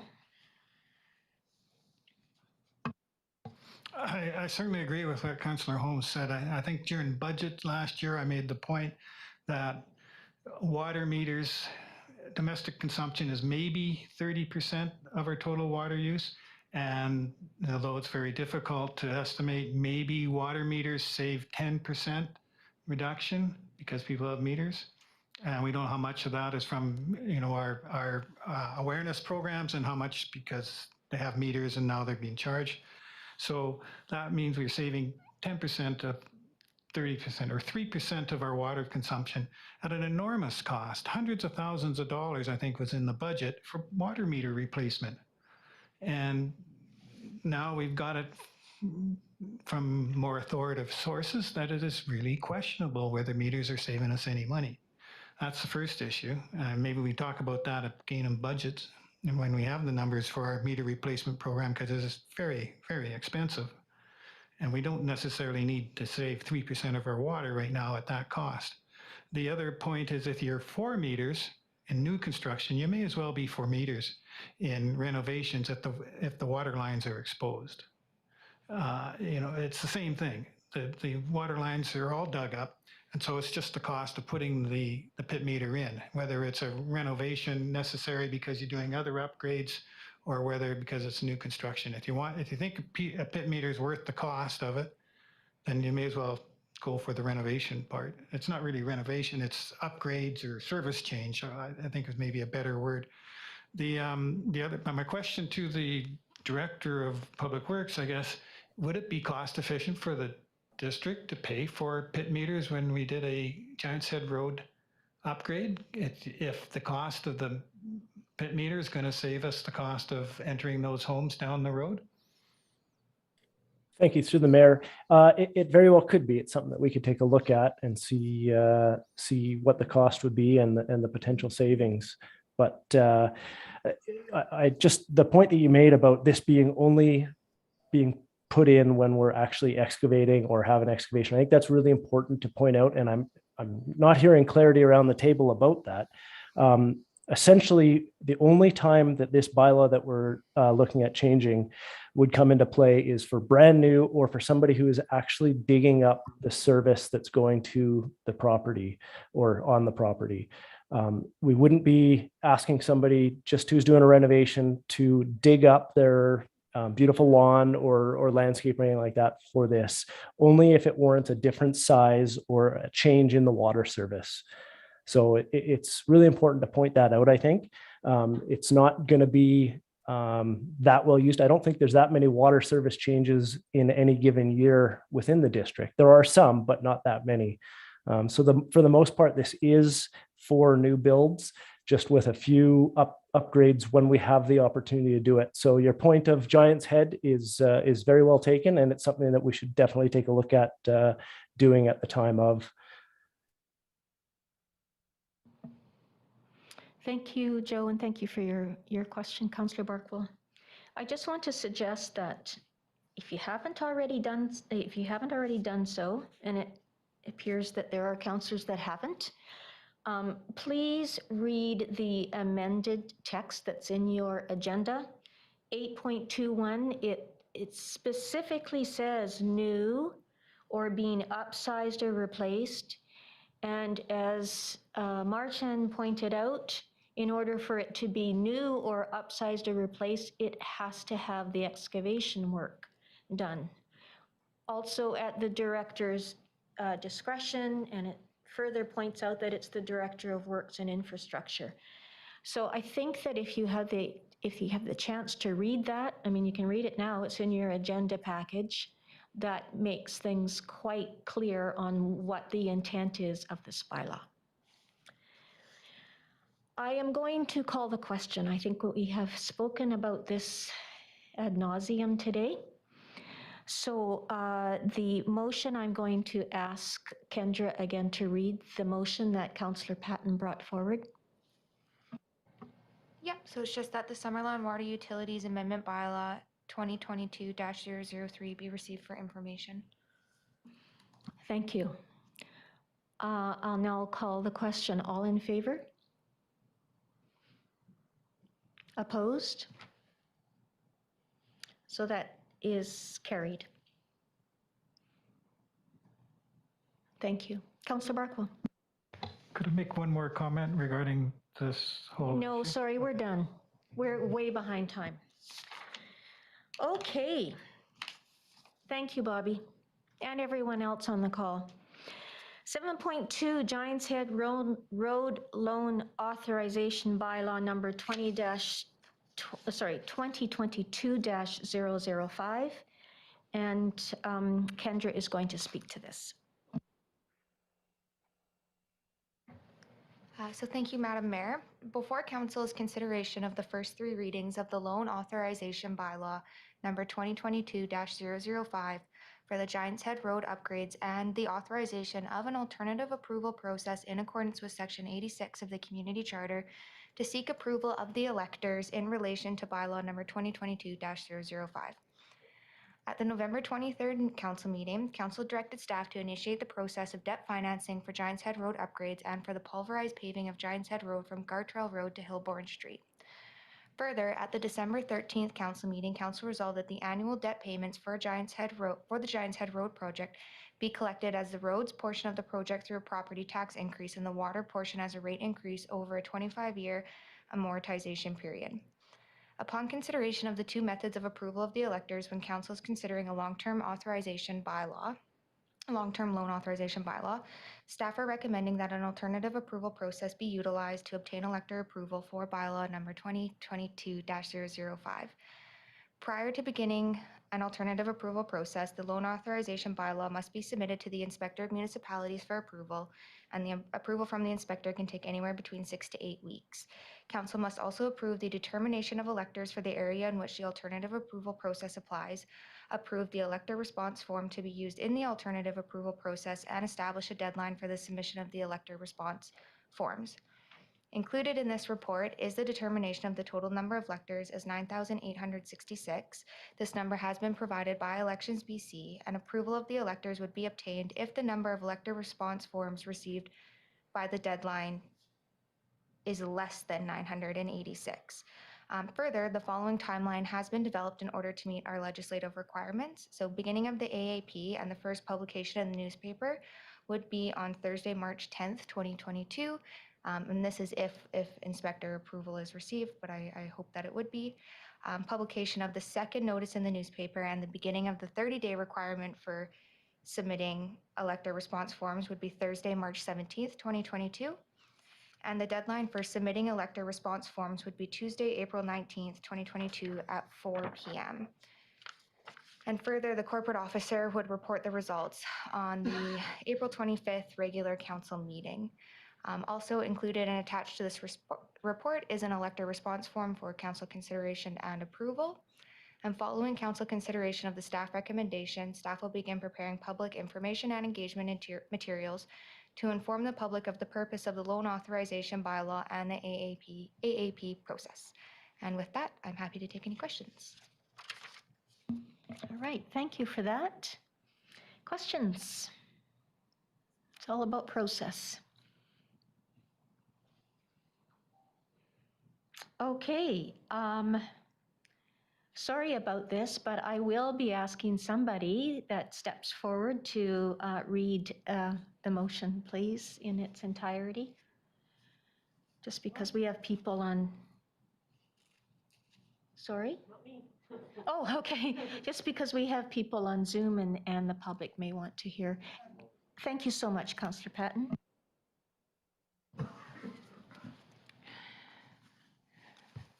That loan authorization, Giants Head Road upgrades, bylaw number 2022-005, Giants Head Road. Upgrades be read a first, second, and third time and forwarded to the Inspector of Municipalities for approval. And the council authorized an alternative approval process in accordance with Section 86 of the Community Charter to be used for the purpose of seeking approval of the electors in relation to loan authorization bylaw, Giants Head Road, upgrades number 2022-005, and that council approved the determination of the total number of electors of the area to which the alternative approval process apply for loan authorization bylaw, Giants Head Road upgrade number 2022-005 as 9,866 electors on the basis described in the report from the corporate officer dated January 10th, 2022. And that council approved the elector response form as attached in the report from the corporate officer dated January 10th, 2022, and establish a deadline of 4 p.m. on April 19th, 2022 for receiving elector response forms for the alternative approval process for loan authorization bylaw Giants Head Road upgrades number 2022-005, and further that council direct the corporate officer to report the results of the alternative approval process for District of Summerland loan authorization bylaw Giants Head Road upgrade number 2022-005, and if approved of the electors has been obtained to return loan authorization bylaw Giants Head Road upgrade number 2022-005 for council's consideration of final reading and adoption. Thank you, Councillor Patton. I appreciate that. And a motion, a seconder does not have to repeat the motion. Councillor Holmes, thank you so much. Okay, discussion on this? Any further discussion? All in favor? Any opposed? Okay, that carries unanimously. On to 7.3, district overflow parking lot at 9600 Brown Street, and Dan Maya is going to speak on this. Thank you, Dan. Thank you, Your Worship. So shortly after I arrived to the District of Summerland, I noticed this sign, and so that it triggered a number of conversations and investigation. Just curious as to why it was there. And so this is to ask council to get permission to remove it. Behind the Badminton Club, there is an overflow parking lot, 9600 Brown Street. There's a sign posted with a camper, 3-day camping, 3 days permitted. I can't find a council policy that supports that. The traffic bylaw doesn't support that. The zoning bylaw doesn't support that. So I reached out to our former bylaw officer, Mr. Ellis. He explained to me that initially it was put in place for the horseshoe tournament, so that people coming to the horseshoe tournament could stay there. And they were close. It was inexpensive. It was affordable, much like we do with the dog show at Dale Meadows Park, events out at the rodeo grounds. So I'm not proposing that we abolish any and all camping there from here on out. I just want consistency with our policies, with our bylaws. If council decides that they want the parking lot to be used in that purpose, we have a traffic bylaw amendment coming forward hopefully soon, and we can address that at that time. But really, I just want to remove the sign, get a sign posted that the traffic bylaw is in effect, and hoping that council will support that. And I answer any questions you might have for me.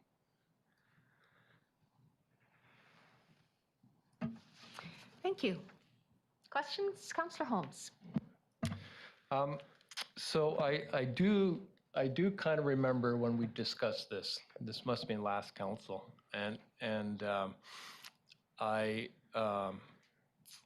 don't think it really had anything to do with the horseshoe tournament.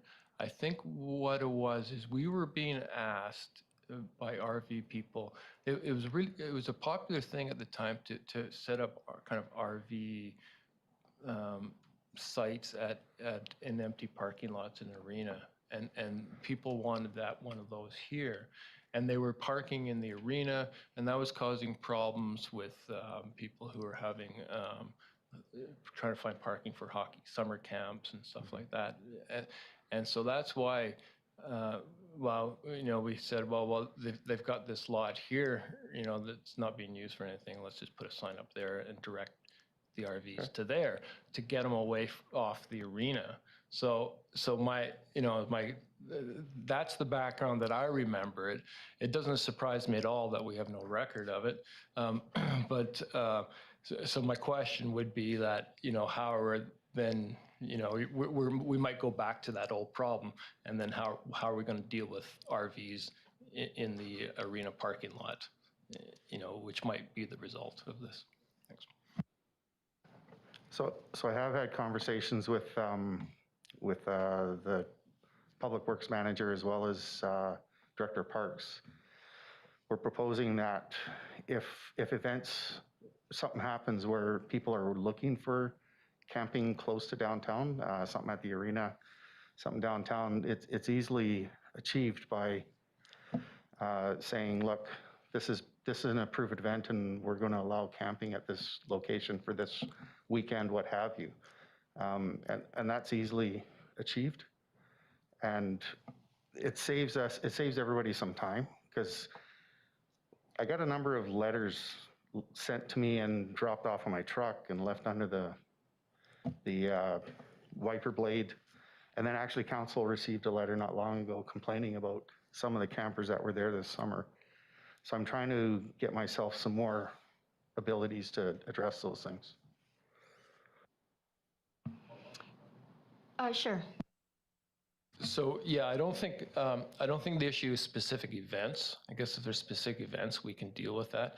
But it's just like kind of regular summer traffic, and then I think we would need to decide as a council. Then do we provide a place for RVs to come and stay downtown, or because that was the demand that we were trying to address, or do we just say, sorry, we don't have the we're not doing that? I think we would need to kind of address that.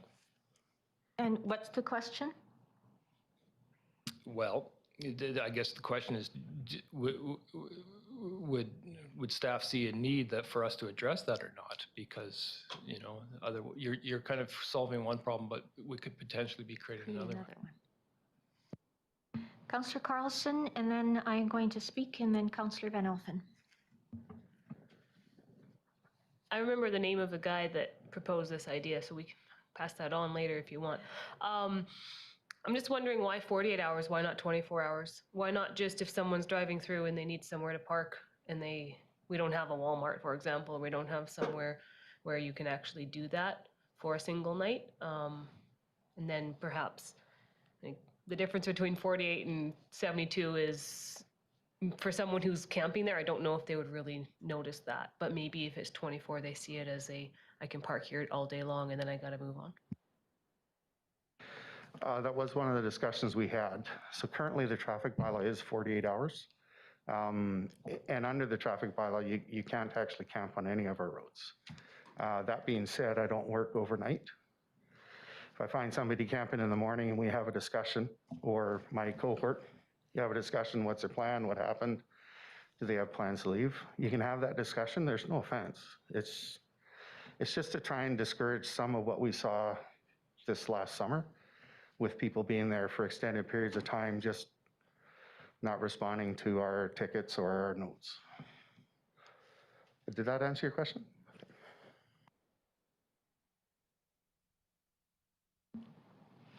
I seem to remember it being a little bit different than what Gary Ellis told you or what Councillor Holmes recalls, but you know, I mean, my recollection is not superior, that's for sure. I seem to recall that that came before council last term because travelers who had RVs, so that was their only transportation, there is no place downtown, especially on Main Street or any of the Victoria or any of the side streets, for an RV to park. And so we made the decision then to allow parking up to those 3 days in that area at 9600 Brown.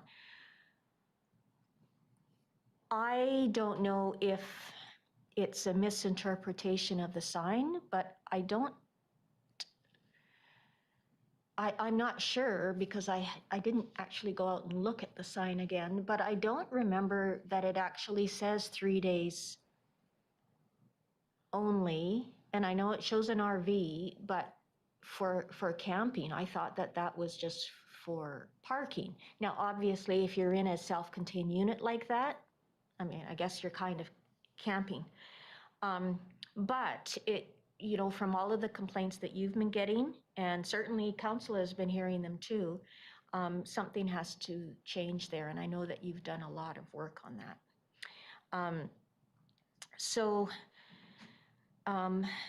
I guess the question that I had was related to what Councillor Carlson just said, but the answer was there with the 48 hours, or sorry, considering 24 hours instead of 48.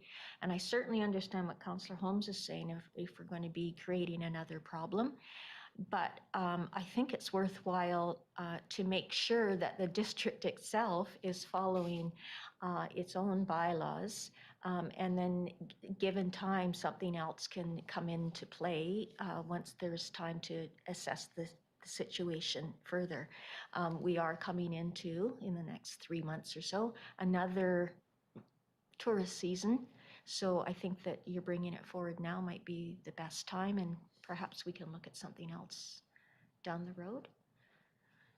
Go ahead, and then I'll go back to, Yeah, yes, go ahead. I was just going to add, our hope is that the agritourism that you guys approved last year, that council approved last year, will see some pickup this year.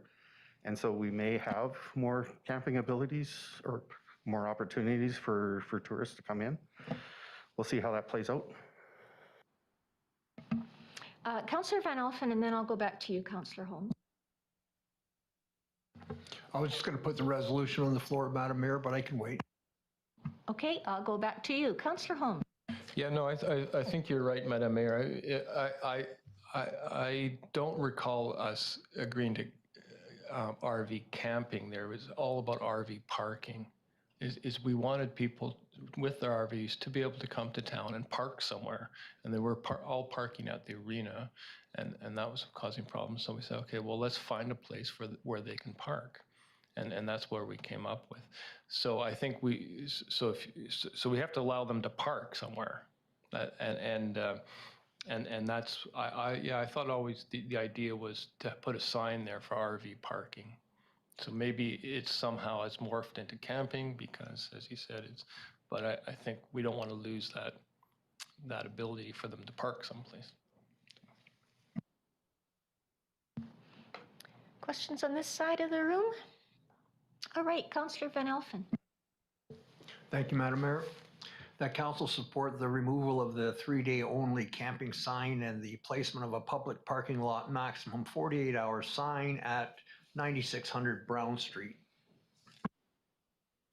Seconder, Councillor Barkwell. Further discussion? Councillor Holmes. Yeah, just a question, but will we continue to be able to promote that as RV parking? That we want to be the idea is that we wanted to direct RVs to park there, so not park elsewhere. So. Yeah, that definitely is the best place for RVs to park downtown. Most other stalls are quite small. So yeah, there's nothing wrong with anybody parking there. And it is a very good spot for RVs to park, especially to enjoy downtown. Okay, all in favor? And none opposed. Thank you for bringing that forward. Thank you, Your Worship.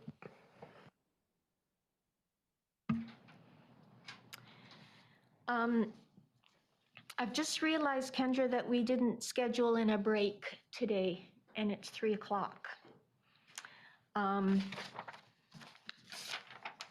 Oops.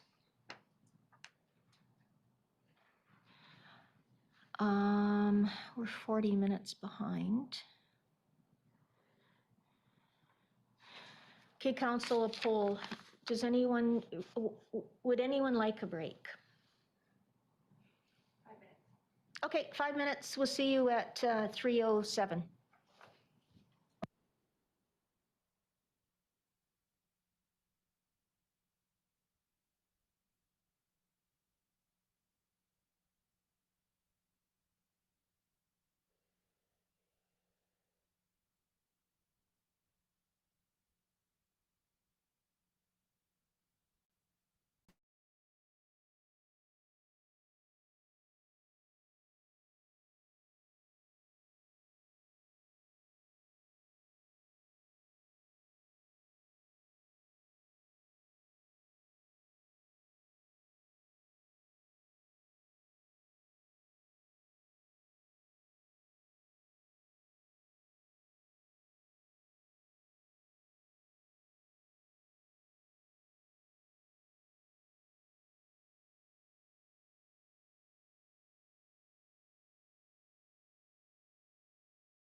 7.4, COVID-19 vaccine policy for new employees. Councillor Van Elfen. Thank you, Madam Mayor. At this point in time, I'd like to defer this item and take it back into closed for some further discussion. Don't feel comfortable discussing it in an open meeting because it may cross some legal boundaries. Thank you, Madam Mayor. Thank you. Seconder? Councillor Patton? All in favor? Great, thank you. That's unanimous. 7.5, Investing in Canada Infrastructure Program. Sorry, before I go on to that, Marnie, I just want to make sure that you heard that and that we'll be talking about this in the closed session. Perfect. Thank you. 7.5, Investing in Canada Infrastructure Program, Environmental Quality, Deer Ridge / Taylor Place Sewer Project. 7.5, Jeremy Storvold is speaking to this. Happy New Year, Council. Can you hear me fine? Yes, we can, and back Okay. to you. Great, thank you. So this is just to reconfirm supporting the application for the grant funding under Investing in Canada Infrastructure Program, ICIP, Environmental Quality for the Deer Ridge Taylor Place Sewer Project, and commit the required 26.67% district share of the project funds, which come to $867,000 and change, of a total project budget of just shy of $3 million. And I'll just point out to council that the capital fund for the wastewater 5-year capital fund does have this project in there, and it is split up as it's shown in your council report. And also remind council that this grant application is due on January 26th, so in just over 2 weeks from now.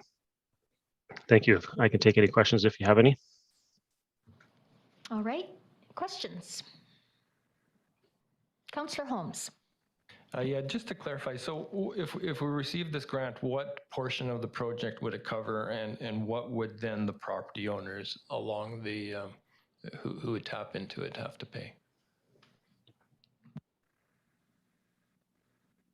I think I'm going to pass that one to our CFO, Dave Svetlichny, for some clarity on that. Dave? Thanks, Jeremy. Through the mayor to Councillor Holmes, if we do get the grant funding, it will cover the full amount of the project. So I don't know exactly from where to where, but it does cover the full extent of the project. And what the district would then do is, as people came online, we do have a connection fee in our sewer rates bylaw. And I'm just gonna quickly pull that up. I believe it's about $2,000, but just give me 1 second. So as properties hook up onto the sewer system, there is a connection fee that they're required to pay, and it is, what is it? Councillor Holmes is saying that he's good with the response you've given already. Oh, okay, perfect. Okay, thank you. Did you have your hand up, Councillor Carlson? He's going to ask my question. Okay, Councillor Barkwill. Thank you, Madam Mayor. I'm a little confused. The financial implication says the district's portion is $857,000. So wouldn't we recover that portion from the property owners who are connecting to the new system? So through the chair, the intention is we wouldn't recover that all in one shot. As individual property owners connected into the future, we would definitely be collecting those connection fees, but it's not, the district would not in year one, for instance, go out to every homeowner and say that they're required to make a payment. It's only at the time when they actually connect to the system. So we would estimate the total number of houses that might connect and divide that $857,000 by that number, say 200, and that's what each property owner would contribute, something along that philosophy. From a philosophical perspective, yeah, that's roughly the general idea of it. So there will be an additional cost other than the $2,000 per property owner. No, that $2,000 would be taken into account with that connection fee. So that would be, that would help, that $2,000 would contribute towards that amount that we have to cover. Okay. Yes, yes, sir. Okay, other questions? Councillor Van Elfen. Excuse me, Madam Mayor, may I put the resolution on the floor? Thank you. The staff submit an application for grant funding application for Deer Ridge Taylor Place Sewer Project through the Investing in Canada Infrastructure Program, Environmental Quality, and that council supports the project and commits to its share of $867,625 of the project, as well as cost overruns. Seconder, Councillor Patton. Further discussion, Councillor Van Elfen. Just comment, Madam Mayor, this is an exciting day for me. I've been hoping for this project for many, many years to see Deer Ridge finally get sewer up in that area. And being that it's built on a rock, and this will be a huge benefit environmentally for our community.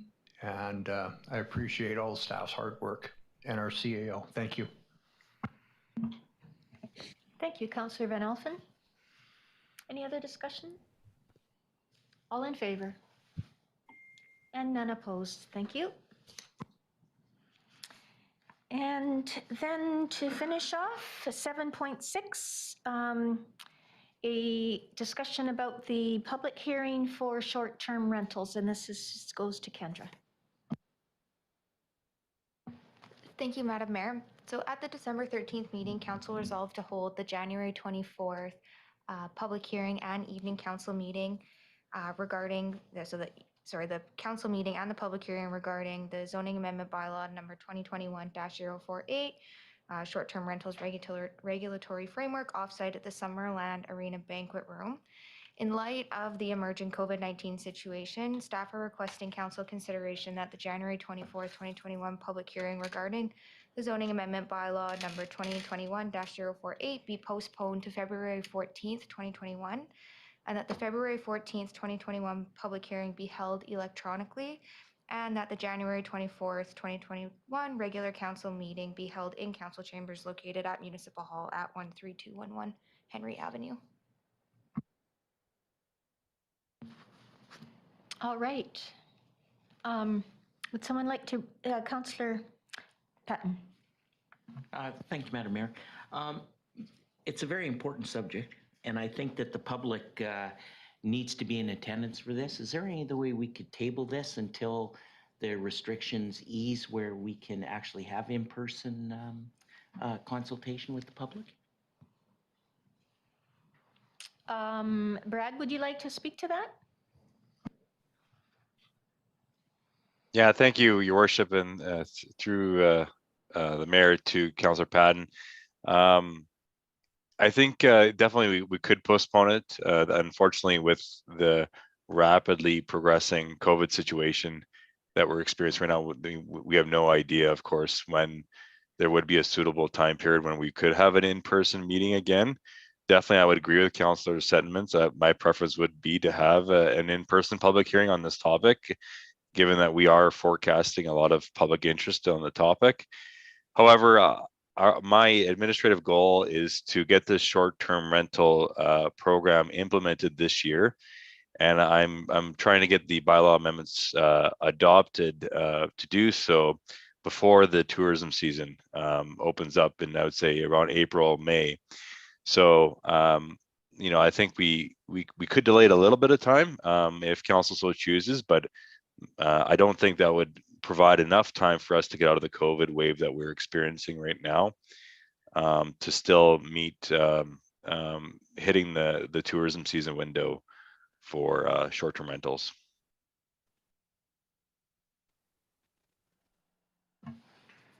Thank you, Madam Mayor.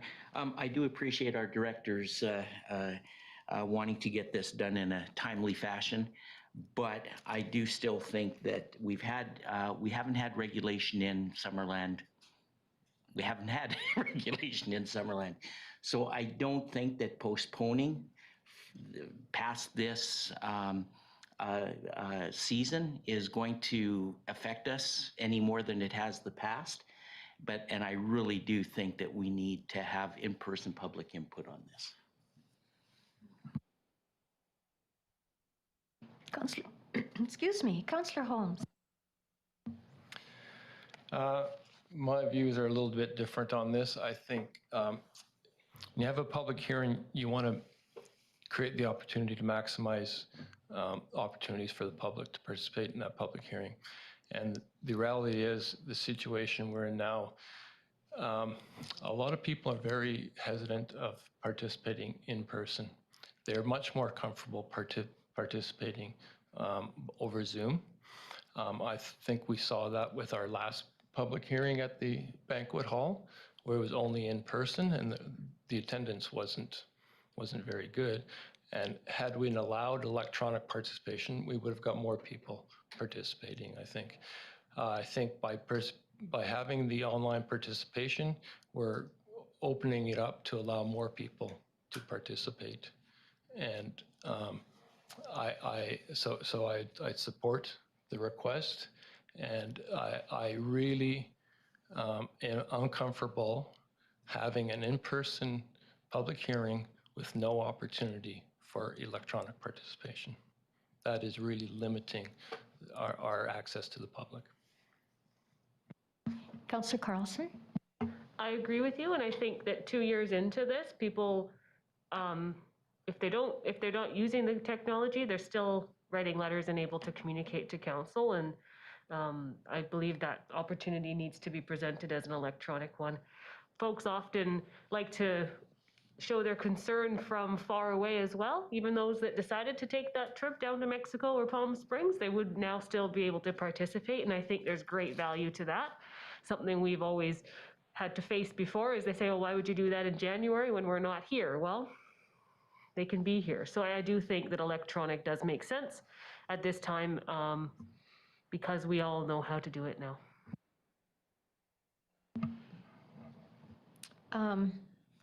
I think that the attendance at the short-term rentals, I'm not sure if it was an open house or what it was that Joanne led, Brad. I think that I was amazed at how many people were there and how many good questions there were and the answers that were given and how pleasant and civil people were. I think that bodes well for having a electronic component to this. And if it has to be only electronic in order to get something into place, then I think that's the way to go. I certainly understand what Councillor Patton is saying. We'd all like to have in-person everythings, but it's just not going to happen anytime soon. Any further discussion? Okay, I'll call the question. All in favor? Any opposed? None opposed. That carries. Thank you, Kendra. And I'll ask you if there is any public wanting to speak. No? No one from the media? Okay. Resolution to close the public to the meeting. The meeting to the public probably works better. Councillor Van Alphen, seconded by Councillor Holmes. All in favor? Great. Thank you.